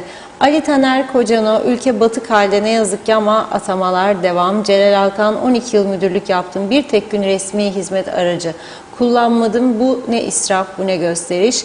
Belgin Rıfat, ilaç yok, pek çok hasta ilaçsız. Özellikle elzem ilaçları olsun getirtmek dururken devlet imkanlarıyla İstanbul Memorial'da aylardır yoğun bakımda tek bir kişiye bakım ücreti olarak günlük acaba kaç para ödenek veriliyor? Ailesi de devlet imkanlarıyla misafir ediliyor. Güney Kıbrıs'ta yapılacak bir şey yok. Beyin ölemi gerçekleşmiştir denildi İstanbul'da diyor. Hastanede yoğun bakımda tutuluyor. Keşke iyileşse ama öyle bir olasılık yok diyorlar. Yani devletin olmayan parası da bu şekilde gidiyor demiş. Zeki Darben, son 6 gün bay bay, 60 yıl kafi. Hüseyin Koltan, bir hafta var maaşlarda nakit sıkıntısı yaşıyoruz. Artık ekmek parası bulamaz hale geldik. Ne olacak halimiz? Allah herkesin yardımcısı olsun dedi. İyi akşamlar diliyor bizlere. Belgin Rıfat da 7 saat kesinti olduğu takdirde difrizde olan her şey çöpe atılmalı. Nazime Nalbant, yaza az kalıyor demiş. Turizm açılmaya başlandı mı? Hazırlıklar tamam mı? Turistler gelecek ama duyarlar ki biletler çok pahalı. Elektrik de yok. Ne olacak alacak döviz üstünden? Nasıl insanlar tatile gelecekler? Koronadan fazla zarar olduysa bile şimdi bu durumlarda daha da çok zararlar olur diyor. Kıbrıs neyi yaşadı geçirdi? Bu durumlar geçecek diyor. Pahalılığa dikkat çekmiş Nazime Hanım. Tasarruf edin diyor. Etmezseniz daha da kötü olur. Allah beterinden saklasın demiş. TV 2020'ye, emekçilerine sonsuz teşekkürler. Ağzınıza yüreğinize sağlık dedi. İsmini vermek istemeyen bir izleyicimizin mesajı var. Hemen onu da aktarayım. Çok merak ediyorum diyor. Birkaç kişi tarafından Perşembe günü Güney'e iş bulmak için çağırdıkları insanlarla dalga geçercesine defalarca çağırdılar ama kesin bir şey olmadı demiş. Güney'de çalışmak, iş bulmak isteyen kişilerden bir tanesi. Diğer taraftan da Cavit Adil, özel sektörde çalışmama rağmen bir sepet para öderim sağlık, sigorta ve sosyal sigorta için. Peki Afrikalı gençler ne öder? Hastanede herkesten önce kuyruktalar. Gerçekten soruyorum, bunlar bir şey öderler mi diye. Nurhan Feramezoğlu, belediyeleri azaltıp kapatacaklarına, bakanlıklara bağlı birçok lüzumsuz iş yapmayan resmi daireler var. Bunların kapatılıp yöneticilerinin azaltılması gerekmektedir. Bu gibi daireler olmasa da devlet işleri çok rahatlıkla yürütülür dedi. Yılmaz Nasiboğlu, elektriğin kesilmesine gerek yok demiş. Zaten çoğu market akşamları buzlukları kapatıyorlar diyor. Herhangi bir gıda maddesi buzlukları kapatıp tekrar açılması da gıdayı bozuyor diyor. Evet, hem zehirlenme yapması büyük bir olasılık. Hani tasarruf yapın elektriklerde diyorlar ya, onlar da tasarruf yapıyorlar demiş. Evet, mesajlara devam edeceğim. Bir mesaj daha okuyup ara vereyim. Barış Erdoğan, Reşat Bey, Başbakanın bir lafı vardı, tünelin ucunda ışık var derdi ama maalesef bırakın ucunu, ne ışık var ne güneş. Ukrayna'da savaş var, elektrik var. Bizim bu memleket nasıl bir memleket? Rezillik diz boyu demiş, yazıklar olsun dedi Barış Bey. Devam edeceğim, sözü Reşat Bey'e bırakayım. Evet, şimdi bir not geldi önüme. Tabii bunu okuyabilmem için önceden bir iki pide ciğer yemem lazımdı. Yahut da kuzu şiş artsın vücudumdaki direnç. 5-10 şişe de su koyup buraya ancak öyle baş edebilirdim. Ama gene bir miktar okuyayım. Herkesin merak ettiği bir konu olduğu için. Bu arada benzinciler de 17 itibariyle çektiler kurdeleyi, kapattılar diye mesajlar var. Görüntüler de geldi yeni arkadaşlarım. Şimdi böyle ben konuşurken inşallah getirecekler böyle ekranın kenarına. Bu bir rezalet değil mi bir ülkede? Yazık değil mi bu? Savaş yok, bir şey yok. Neden bunlar olsun? Neden? Oluyor. Benzinciler Birliği demiş ki arkadaşlar birlik olacağız ve tepkimizi ortaya koyacağız.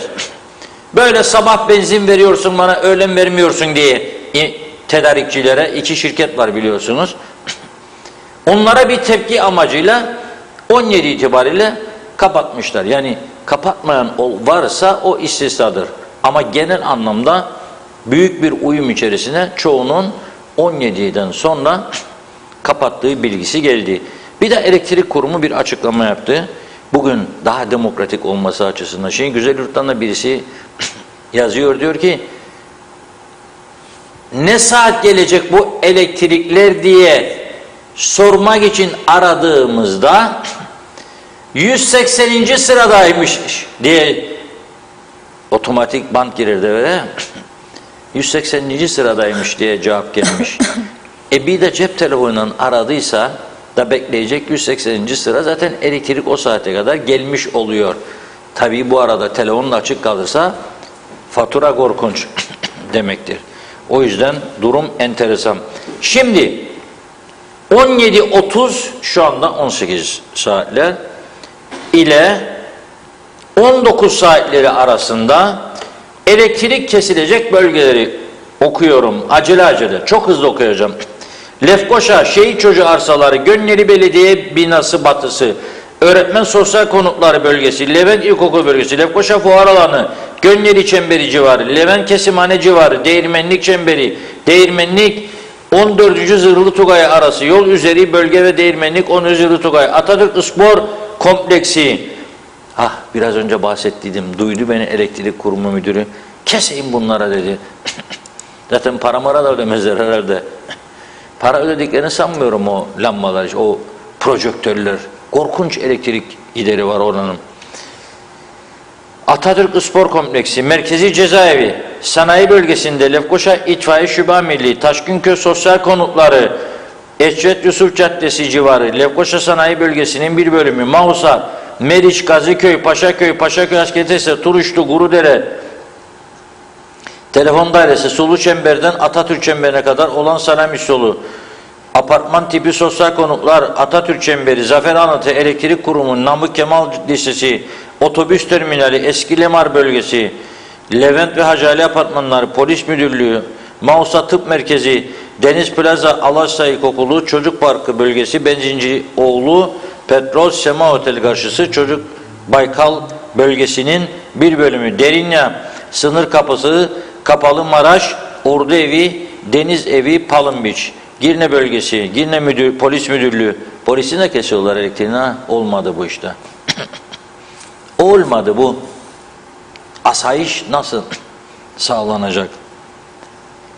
Polis Genel Müdürlüğü ve civarı, Ciplos mevki, Onar Village civarı, Doğanköy'ün güneyi, Emin Ağa Seralar Bölgesi, Girne Belediyesi, su pompaları, Beylerbeyi Dağ kısmı, Begonbil evleri, Ozanköy Mezarlık Bölgesi, Çamlıbel, Tepebaşı, Koruçam, Akdeniz Kayalar Sadrazam Market civarı, Alsancak Belediyesi ve bölgesi, Green Petrol bölgesi, Lapta Huzurevi Gençlik Kampı bölgesi, Alsancak Futbol Sahası güneyinde kalan kısım, Tekneciğin batısı, Acapulco kavşağı, Barış Plajı bölgesi, Çatalköy Halk Plajı ve Çatalköy Kuzey Sahili, Mühimmat Bölüğü, Arapköy, Chelsea Village bölgesi, Arapköy Su Bombası, Çatalköy'ün doğusu, Özyalçın Evdim Evleri, Emtan, Eurokos, Çetin Atalay Laden siteleri ve Şehit Çocuğu Arsaları. Güzelurt, Güzelurt Çarşı, Güzelurt Kumköy Anayolu, Yayla, Yayla 1, Yayla 2, Kırsal Kesim Arsaları, Kumköy Su Motorları, Güzelurt Belediye Arıtma Tesisi. 18 ile yani şu saatten itibaren 19.30 arası kesilecek bölgeler Lefkoşa, Sera Fitness, Opel Plaza, Levent İlkokulu, Başkent Hastanesi ve civarı Metehan Sosyal Konutları. Hastanenin elektrikleri nasıl kesiliyor? Bu adamlar nasıl hasta bakacak? Nasıl çıkacaklar bu işin içinden? Oma Apartmanları, Kemal Şemiller Caddesi'nin kuzeyi güney, Atatürk Caddesi'nin Gönleri Çemberi, Gönleri Cami arasında kalan kısmın kuzeydoğusunda olan bölge, Paksüt, Levent Yem Fabrikası, Haspolat Tuğla ve civarı, Haspolat Kirli Sanayi, Yenişehir Bölgesi, Polis Genel Müdürlüğü, kesin polisi karanlıkta bırakın. Lefkoşa Polis Müdürlüğü, Lefkoşa Belediye Sarayı ve civarı, Mausa İlkay Genç Sitesi, Onlar İnşaat Sitesi, Kristal Rox Otel, Salamis Otel, kesin karanlıkta kalsın. Turistler ne olacak? Anlasınlar bu ülkenin kıymetini. Biz işte böyle gelen insanlara romantik geceler yaşatıyoruz. Sarılsın birbirine sevgililer, nişanlılar, evliler, yeni çocukların doğumunu konuşmaya başlasınlar. Çok güzel olur. Şarap, mum ışığında ve çocuk programı. Süper. Cennet Restoran, Eyva Restoran, vay vay vay vay, yandı. Bediz Plajı, Lions Garden, Dive Beach Club, Kültür Merkezi, Cezar Apartmanları, Girne, İnzibat Askeri Birlik, Ozsan, Hisarköy, Şirinevler, Kılıçarslan, Akçiçek, Selvili Tepe, Göçeri Dağ Yolu, Kozanköy, Alemdağ, Girne Şehitler Caddesi, Patara Sesi civarı, Zeytinlik Sosyal Konutlar, Zeytinlik Köy içi, Şip Otel ve civarı, Yılan Adası ve yolu, Oğuz Zeli Ortaokulu, çevresi, Karaoğlunalı Caddesi, Karaoğlu Lemar çevresi, Karaoğlu Sanayi Rivera Otel civarı, Ağır Bakım Taburu, Jasmin Kurt'un batısı, Alsancak'ın doğusu, Yeşiltepe, Espri, İncesu, Ilgaz Köyü, Su Pompaları, Alsancak Doğu Sahil, Çıkarma Plajı bölgesi, Alsancak Milli Park Güneyi, Ada Otel ve Güneyi, Çevre Yolu batısı, Beşparmak Köy Yolu, Teknecik bölgesi ve doğusu, Akgünler Benzin İstasyonu bölgesi, Davutköy, Alagadi bölgesi, Golf sahası civarı, Karaağaç Sahil Siteler bölgesi, Karaağaç Köy yolu, Karaağaç Köyü, Karasu Bombası, Esentepe sahili, Esentepe Köy içi, Esentepe Doğu Sahil Bahçeli Köyü, Bahçeli Su Pompası sahil bölgesi, Güzel Lefke Avrupa Üniversitesi, Tarımsal Araştırma Enstitüsü, Veteriner Dairesi, Tarım Dairesi bölgesi, Güzelyurt Akçay yolu, Güzelyurt Bostancı yolu, Akçay, Zümrütköy, Yukarı Bostancı'nın bir bölümü Bostancı sınır kapısı, Lefke, Aşağı Cengizköy, Yeşil Yurt Sosyal Konutları, Cengiz Top Hastanesi ve civarı 19-20-30 saatleri, Lefkoşa, Kıbrıs Türk Futbol Federasyonu ve civarı, Osman Paşa Caddesi, Kumsal Parkı, İngiliz Elçiliği civarı, Atlek Samveliler civarı, Mustafa Russo Caddesi civarı, Küçük Kaymaklı'nın bir bölümü, Kızılbaş'ın bir kısmı, BRT bölgesi, Haspolat Meslek Lisesi'nden Haspolat Sanayi Bölgesi'ne kadar olan bölge, Haspolat Sanayi Bölgesi'nin tamamı kaçtır saat? 20.30. Haspolat Köyü 20.30'da uykuya hazırlansınlar mesela. Acele acele yemekler kesilmeden, az var daha, 19'da kesiliyor. Yemekler yensin, dualar okunsun, yallah yatağa. Haspolat Meslek Lisesi, Sanayi Bölgesi, Adıyaman Bölgesi, Sanayi Bölgesi'nin tamamı, Haspolat Ek Kombinası civarı, Haspolat Kirli Sanayi Bölümü, Balıkesir Ercan Havaalanı'nın bir bölümü, Değirmenlik Mineraliköy, Demirhan, Başpınar, Değirmenlik Ağlılar ve Değirmenlik Kırsal Kesim, Boğazköy Köy içi, Lefkoşa, Girne Anayolu, Boğaz Kavşağı, Hediyem Su Bölgesi, Pınarbaşı, Kömürcü, Sentileron Bölgesi, Güvenlik Kuvvetleri Karargahı Bölgesi ve Ağırda, Şehit Mustafa Russo Caddesi civarı laboratuvar, Öztek Sitesi, Vakıflar İş Merkezi ve civarı, Mausa Sosyal Konutlar, Kaliland, Yeni Lefkoşa Çemberi Bölgesi, Alaşsa Vakıf Anaokulu, Eziç Yaşam Hastanesi, Alaşsa Parkı, Kapalı Spor Salonu, Kaliforniya'nın arkası, Yenişehir Bölgesi, Girne Acapulco Hotel, Çatalköy Sanayi Sitesi, İskele, Kurtuluş, Boğaz, Boğaztepe, Petroller, Topçuköy, Yarköy, Mersinlik, 9 Evler Bölgesi, İskele Sanayi, Saprus Gardın Bölgesi, BRT, İskele, Mandıralar, İskele'nin bir bölümü, Kalecik, Çayırova, Mehmetçik, Pamuklu, Tuzluca, Büyükkonuk, Gedikonuk, Sazlıköy, Zeybekköy, Kilikkaya, Limak, Artemis, Mehmetçik Plajı, Nuh'un Gemisi Otel, Concord Otel, Pis Su Arıtma, Tuzlu Su Arıtma, Yeşilköy, Esenköy, Yeniköy, Adaçay, Sipahi, Dipkarpaz arası kalan tesisler 18.30-20 saatler arasında kesilecek bölgeler. Lefkoşa, Gönyeli'nin bir bölümü, Gönyeli Ağıllar, Kanlıköy bölgesi, Ukü, Hala Sultan, İlahiyat Koleji civarı, Haspolat Çemberi, Hurdacılar arası bölge Haspolat, Müteahhitler Birliği binası, Yar Plas civarı, Atatürk Meslek Lisesi, İçişleri Bakanlığı civarı, Göçmenköy, trafik ışıkları. Sona geliyorum. Hak ettim 2 porsiyon pide arasında. Adana olsun bu gece, hadi vazgeçtim ciğer, sakatat pek sevmiyorum zaten. Eski Gönyeli Boğaz yolunda Pülümer Koruluğu, Gönyeli Spor Kulübü arasında kalan bölge, eski Gönyeli Boğaz yolunda polis lojmanları, mülk sitesi arasında kalan bölge, Boğaz polis lojmanları, Karter Kışlası, Mausa bölgesi, Salamis Caddesi, Gülseren bölgesi, Gülseren Askeri Kışla, Karakol bölgesi, Altıok Ulu Cami, Serap Çorap, Açık Pazar, Belça Veyseller bölgesi, Gombos Meydanı, 2,5 mil yolu Harnut Fabrikası bölgesi, Döveş Düğün Salonu, Aypar Şedan Hotel, Cenova Benzin ve Baykal bölgesinin bir bölümü. Girne, Alsancak'ın bir kısmı, Milos Park sitesi, Riverside Otel bölgesi, Andelip ve Kavanlar sitesi, Alsancak Lemar bölgesi, Meri Kristal Kav Otel ve çevresi, Karaoğlanlı Caddesi batısı, Starling Market ve Deniz Kızı bölgesi, Bear Hill Otel Çıkarma Plajı, Alsancak Sahil 5. Alay Camelot Beach Club bölgesi, Ak 2000 sitesi, Lapta Oteller bölgesi, Oteller bölgesi, Dağ kısmı, Aytotlu Mahallesi, Lapta Polis Karakolu bölgesi, Girne Barış Parkı civarı, Soli Arslan sitesi, 19 Mayıs Koleji civarı, Barış Kuvvetleri Komutanlığı, Doğanköy Çemberi, Yukarı Girne'nin bir kısmı, 20 Temmuz Stadı ve çevresi, Akpınar Pastanesi Çemberi ve civarı, Girne Belediyesi Arıtma Tesisleri civarı, İnönü Caddesi, Girne 23 Nisan İlkokulu, Anavarta Lisesi çevresi, Çarşı Liman bölgesi, Liman Otel bölgesi, Girne Marina bölgesi, Koloni Otel, Beycanlar İş Merkezi, Güzelyurt Yurtları ve Kıbrıs Sağlık Bilimleri Üniversitesi, Güzelyurt Sanayi ve Terminal bölgesi.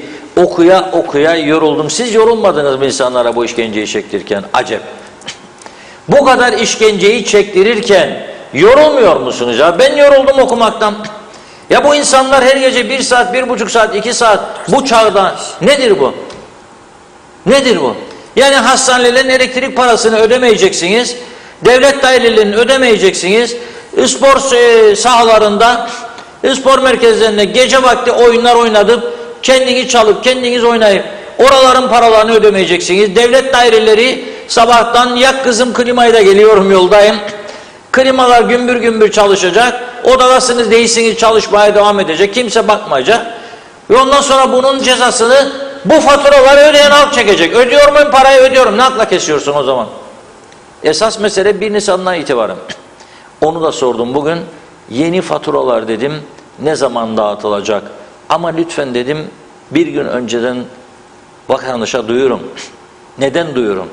Çünkü ona göre kalp hastası olan var, kalp hastası olma riski yüksek olanlar var. Sakinleştiriciyi alsınlar. Fatura geldiği zaman kalp dayanmayabilir.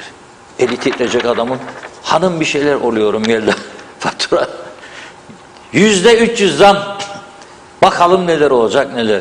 Ben düşünüyorum da o gün Facebook falan aman patlamalar olacak diye düşünüyorum. Evet Funda Hanım, çok mesaj var mı? Yoksa son Tabii bir konu ki. vardı, ona geçmek istiyorum. Tabii ki bir sürü mesaj var. Hemen kaldığım yere buldum. Bulamadım galiba. Evet, Sayar Aker, dünya dönüyor, devlet bizi söndürüyor, mecliste 50 haramiler cebimizde dalıp duruyor demiş. Muzumuz yok, muz devletimiz sallanıyor dedi. Hala Akyollar, Sizi severek izliyoruz. Keşke devletin bize sizin gibi huzur verdiğiniz gibi keşke onlar da verse diyor. Rahat ettirseler bize. İyi yayınlar, iyi ki varsınız dedi. Tema Yavaş iyi yayınlar dilemiş. Mehmet Uluçaylı, Reşat Bey ülkenin gerçeklerini yorumlarınızla bize destek oluyorsunuz. Hayırlı yayınlar. Kısmetse yarın yine görüşürüz diyor. Yusuf Tutuş, benzinciler yakıt vermiyor, alpetler kapanmış, nerede bu hükümet dedi. Mehmet Kurtulmuş, Allah yardımcımız olsun. Çok zor günler bizi bekliyor. Evet, Ali Taner Kocano, Başbakan marketleri denetlemeye gidecekmiş. Ne zaman, neyi bekliyor? Evet, Salih Taşkın Yaradan'a kul, durduramayacaklar halkın coşkun akan selini. Barış Erdoğan, her biri 25-30 bin lira alır. İş yapsalar da neyse müşavirler, müdürler, çaycı müdürü her yer doldu. Türkiye yetiştiremiyor demiş. Sonunda da eleştiriyor. Cengiz Boyacı, prematüre doğan Kuzey Kıbrıs iflas etti. Durum vahim. Evet, Mehmet Arabacıoğlu, Kuzey Kıbrıs ganimet dağıtma sistemi üzerine kurulmuş bir devlet olup ganimet bitince devletin bütün sistemleri maalesef çökmüştür dedi. Bülent Mehmet Küçük, elektrik kurumu tümden hemen özelleştirilmeli. İş yapmayan, işe gitmeyen ve çalışmayan devlet memurları belediyelere aktarılmalı. Belediyeler bu gibi eski memurlukları caddelere işçi olarak almalı. Devletin en fazla ihtiyaç duyduğu personel, emek ve kol gücü olan işçi kesimi. Bu kurumlar hiç kimsenin arpalığı veya babaların çiftliği değildir. Ya insan gibi, adam gibi işinizi yapın demiş, çalışın. Aynen özel sektör gibi diyor parantez içinde. Ya da bütün tembel memurlar kendi mahallelerine, evlerine geri dönüş yapsın dedi. Pembe Hürsoylu da memleketi eleştiriyor. İsmail Kızılşahin, esas darbeyi yeni elektrik faturaları çıktığında göreceğiz. O zaman bu millet sokağa dökülecek dedi. Ali Dereseven, tüm sendikalar sanki hepsi Kuzey Kıbrıs düşmanı. Her gün yapılan gelişi güzel zamlar, elektrik kesilmesi, filtrenin takılmaması, ek mesai, örtülü ödenek, araçlar. Bu konuda tek bir konuşmaları veya eylem yaptıkları görüldü mü demiş. Evet, devam ediyorum hemen. Evet, Ali Dereseven yine diyor ki Kuzey Kıbrıs'ın tek kanalı Diyalog TV'de hafta sonu hariç sorunlar her akşam Reşat Bey, Funda Hanım tarafından gündeme getirilmesine rağmen yetkililer neden kendilerine çeki düzen vermiyorlar demiş. Bir de Diyalog TV'nin bu yayını yapmadığını düşünün dedi. İsmet Sencer, teşekkür ederiz, hayırlı akşamlar yazdı. Yaşar Aracı, gerçekten bıktık artık diyor. Hükümeti eleştiriyor o da. Kusura bakmayın demiş, böyle yazdığım için bıktık artık. Ahmet Dinçer, benzinciler kesti, elektrikler de gitti Kermia'da. Alev Arsal Duran'da hop diyor gitti elektrik. Elmaziye Öztunalı, az bize az, yaşasın UBP. Gelen giden bakan olur, aç mısın susuz musun, onlar için neme lazım. Sayar Aker, her yer karanlık, erken yatalım, güneşe tapalım. Ecevit Aksu, evet, elektriğin kesilmediği yer kalmadı ki demiş. Belgin Rıfat, cezaevleri, oteller, askeri birlikler, hastaneler, yaşlı bakım evleri, bunların niyeti ne olacak? Elektrik verdiklerini açıklasınlar. Eminim liste daha kısa olurdu. Ahmet Nalbantoğlu, hepsi diyor o da. Evet, bakıyorum Erhan Tunay, Reşat abi bu okuduğun liste Rum tankları tarafından vurulacak olan yerler mi demiş. İlker Çetin, lambayı üflemeyi unutmayın. Belgin Rıfat, evet, elektrik verecekleri bölgeleri açıklasalardı daha iyi olurdu diyor. Sayar Aker, ben elektrik üretimine çare buldum. Odun yakarak buhar makinesinden ceyran üretelim. Her köye bir buharlı ceyran tesisi yeterli dedi. Son birkaç mesaj kaldı. Çağatay Donlar, evet, o da kesilmeyecek yerler daha kısa olurdu diyor. Zihni Buldaç, evet, yarın saat 8'de Lefkoşa Devlet Hastanesi'nde randevum var. Şimdi benzin almaya gittim, benzinciler kapalı. Acaba bu akşam 12'de yola mı çıksam, sabah 9'da gelebilir miyim? Tabii ki diyor, soğuktan donmazsam. Mustafa Özcan, iyi yayınlar dilemiş. Hoş geldiniz Mustafa Bey, bayağıdır yoktunuz. Sevgi Akyol, aydınlık günlere yürüyoruz. Hasan Nihat Erduran, 63 ganimetiyle ensemizden köşe olan maksimalist gadimci komşular diyor, izler mest olur halimize. Semray Erensu, arızayı 188'den 2 saate ulaşamadık. Beyim sanayi yerlerine gitti, kimse yok. Kaçtı. Sanayi yok diyor. Bir aracı vasıtasıyla ancak 3 saatte halledebildik demiş. Özgül Özgüç, Diyalog TV'nin güzel insanları, güzel ve tarafsız yorumlarınızı dinlemek bizi mutlu ediyor. İyi ki varsınız. Mikail Yel, halk olarak rica ediyorum. Biz halkız. Ben her gün sabah zamlarla uyanmak istemiyorum. Nerede sivil toplum örgütleri? Bu ülkede sendik olarak sadece Hayvancılar Birliği mi var dedi. Aydoğan Yılmaz da Girne'de benzin yok. Ne biçim yönetim? Nerede ekonomi bakanı? Nerede diyor başbakan? Ülke maç oldu. Önder Günaltın benim anlamadığım demiş neden isyan çıkmaz? Zengin de ağlar, fakir de ağlar. Bir tek Afrikalılar ve onların ensesinden geçilen ev sahipleri ve galericiler bayram eder. Reşat Bey, eskiden Kıbrıslı kiracı isterlerdi, şimdi Afrikalı isterler. Bizi kendi memleketimizde para yüzünden insan yerine koymazlar. Bu memlekette kalıp yaşamak için diyor tek bir sebep söyleyebilir misiniz dedi. Evet, mesajları burada ara veriyorum diyeyim. Buyurun Reşat Bey. Evet, şimdi hangi şarkıyı istiyorsunuz? Her yer karanlık, pür nur o mevki onu mu? Lambaya püf de onu mu? Kendim ettim kendim buldum mu? Açmam açamam çünkü kalbimde yara var. Bak Cihan Hanım da bizi bugün izledi, onun sevdiği şarkılardır bunlar, biliyorum. Açmam açamam. Yoksa mum ışığında olduğumuza göre bir romantik şarkı mı? Zannederim bu akşam da gecesidir bu romantizmin. Dedim ya işte oteller moteller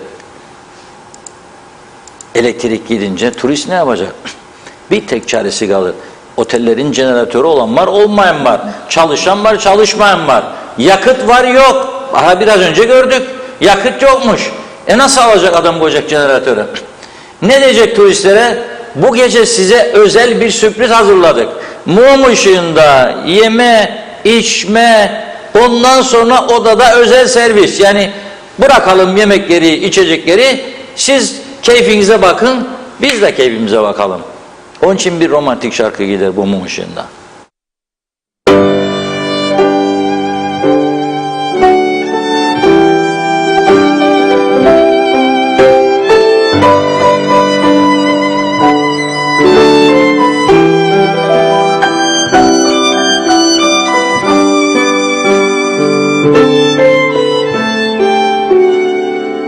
Quando sono solo e sogno all'orizzonte mancan le parole. Sì, lo so che non c'è luce in una stanza quando manca il sole. Se non ci sei tu con me, su le finestre mostra a tutti il mio cuore che hai acceso, chiudi dentro me la luce che hai incontrato per strada. Con te partirò, paesi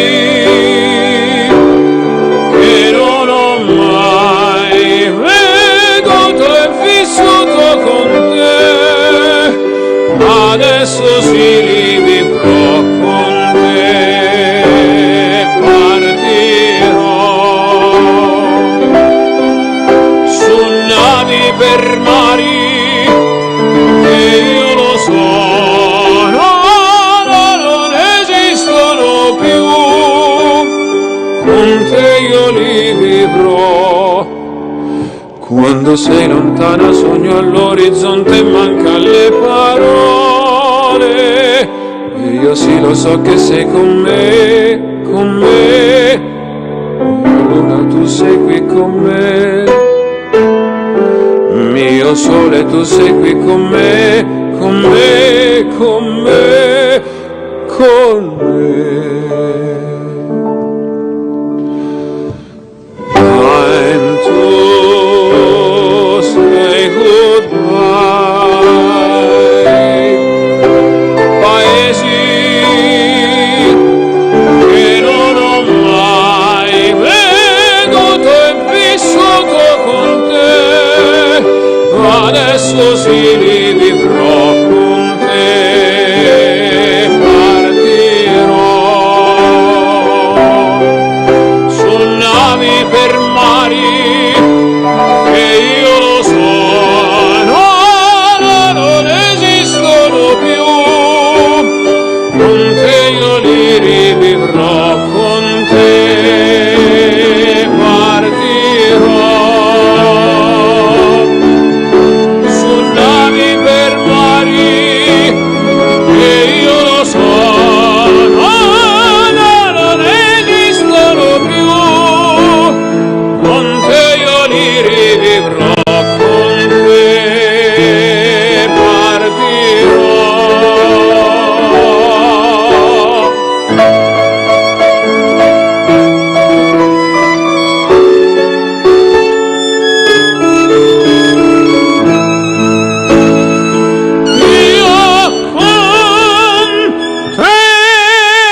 Andrea Bocelli'yi dinledik.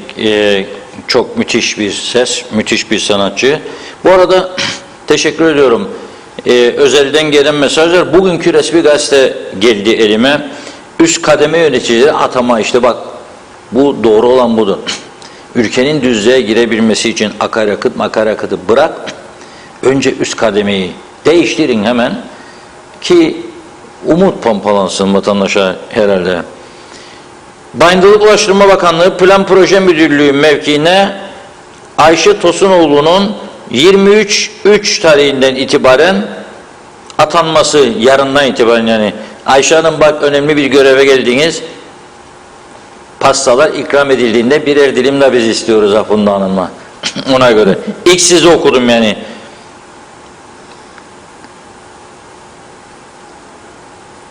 Havva Kozok ise alınmış görevden. Üzgünüm Havva Hanım. Bir sonraki hükümette belki gene değişiklik olur. Hiç moralinizi bozmayın.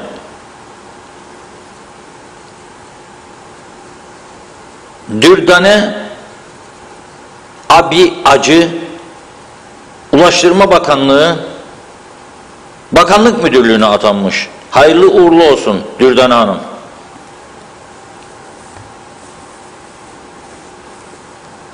Salih Canseç işe görevinden alınmış. Bizim Erol Canseç'in kardeşi veya abisi.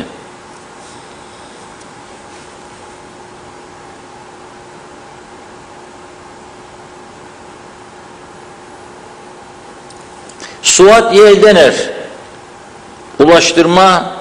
Bayındırlık Ulaştırma Bakanlığı Müsteşarlık görevinden alınmış. Suat Bey de Avustralya'dan geldim, bilgi dağarcığım çok geniş falan filan diyordu. Çok şey bilirim ama siyaset böyle. Ve müsteşar mevkiine eski Turizm Bakanımız Yeniden Doğuş Partisi'nin milletvekili adayı olup seçimi kazanamayan Enver Öztürk Bey atanmış. Hayırlısı olsun Enver Bey. Turizm Bakanlığı yapmıştı Enver Bey daha önce, şimdi müsteşarlık görevini yapacak, kabul ediyor. Enteresan bir durum var bu Kuzey Kıbrıs Türk Cumhuriyeti'nde gerçekten. Evet, o ötekiler karar tasarısı falan filan, onları sonra okuyacağım. Çok teşekkür ediyorum mesajlar için. Son bir konuyla kapatalım. Evet. Söz verdik, programın başında vardı, yarına teyit edemeyiz.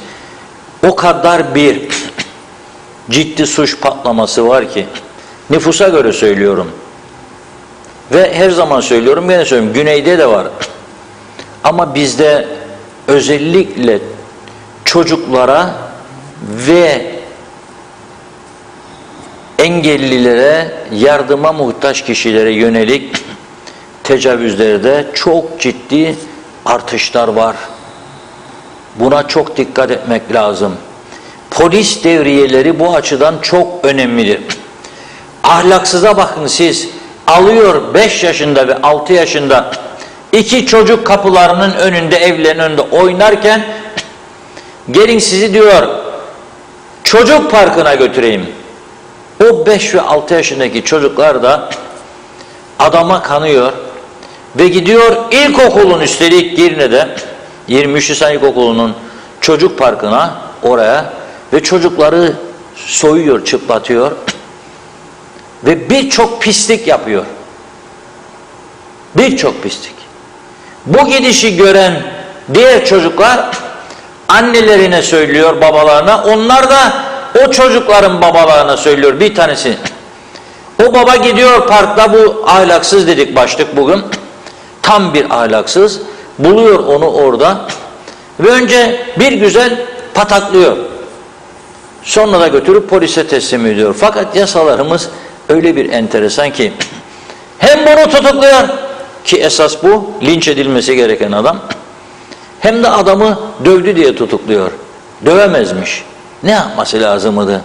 Karanfil mi vermesi lazımdı?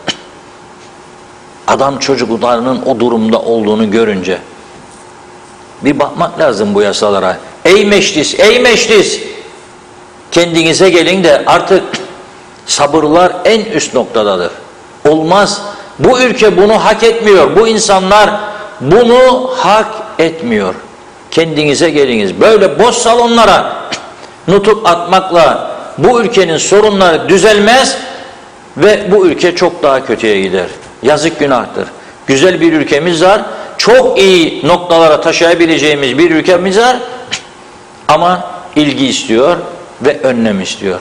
Evet, bugünlük bu kadar. Çok teşekkür ediyoruz. Sizi de bugün geç gönderiyoruz tabii birazcık. Olsun. Sorun değil. Biz de size teşekkür ederek programımızı burada sonlandırıyoruz. Yeniden görüşünceye dek hoşçakalın.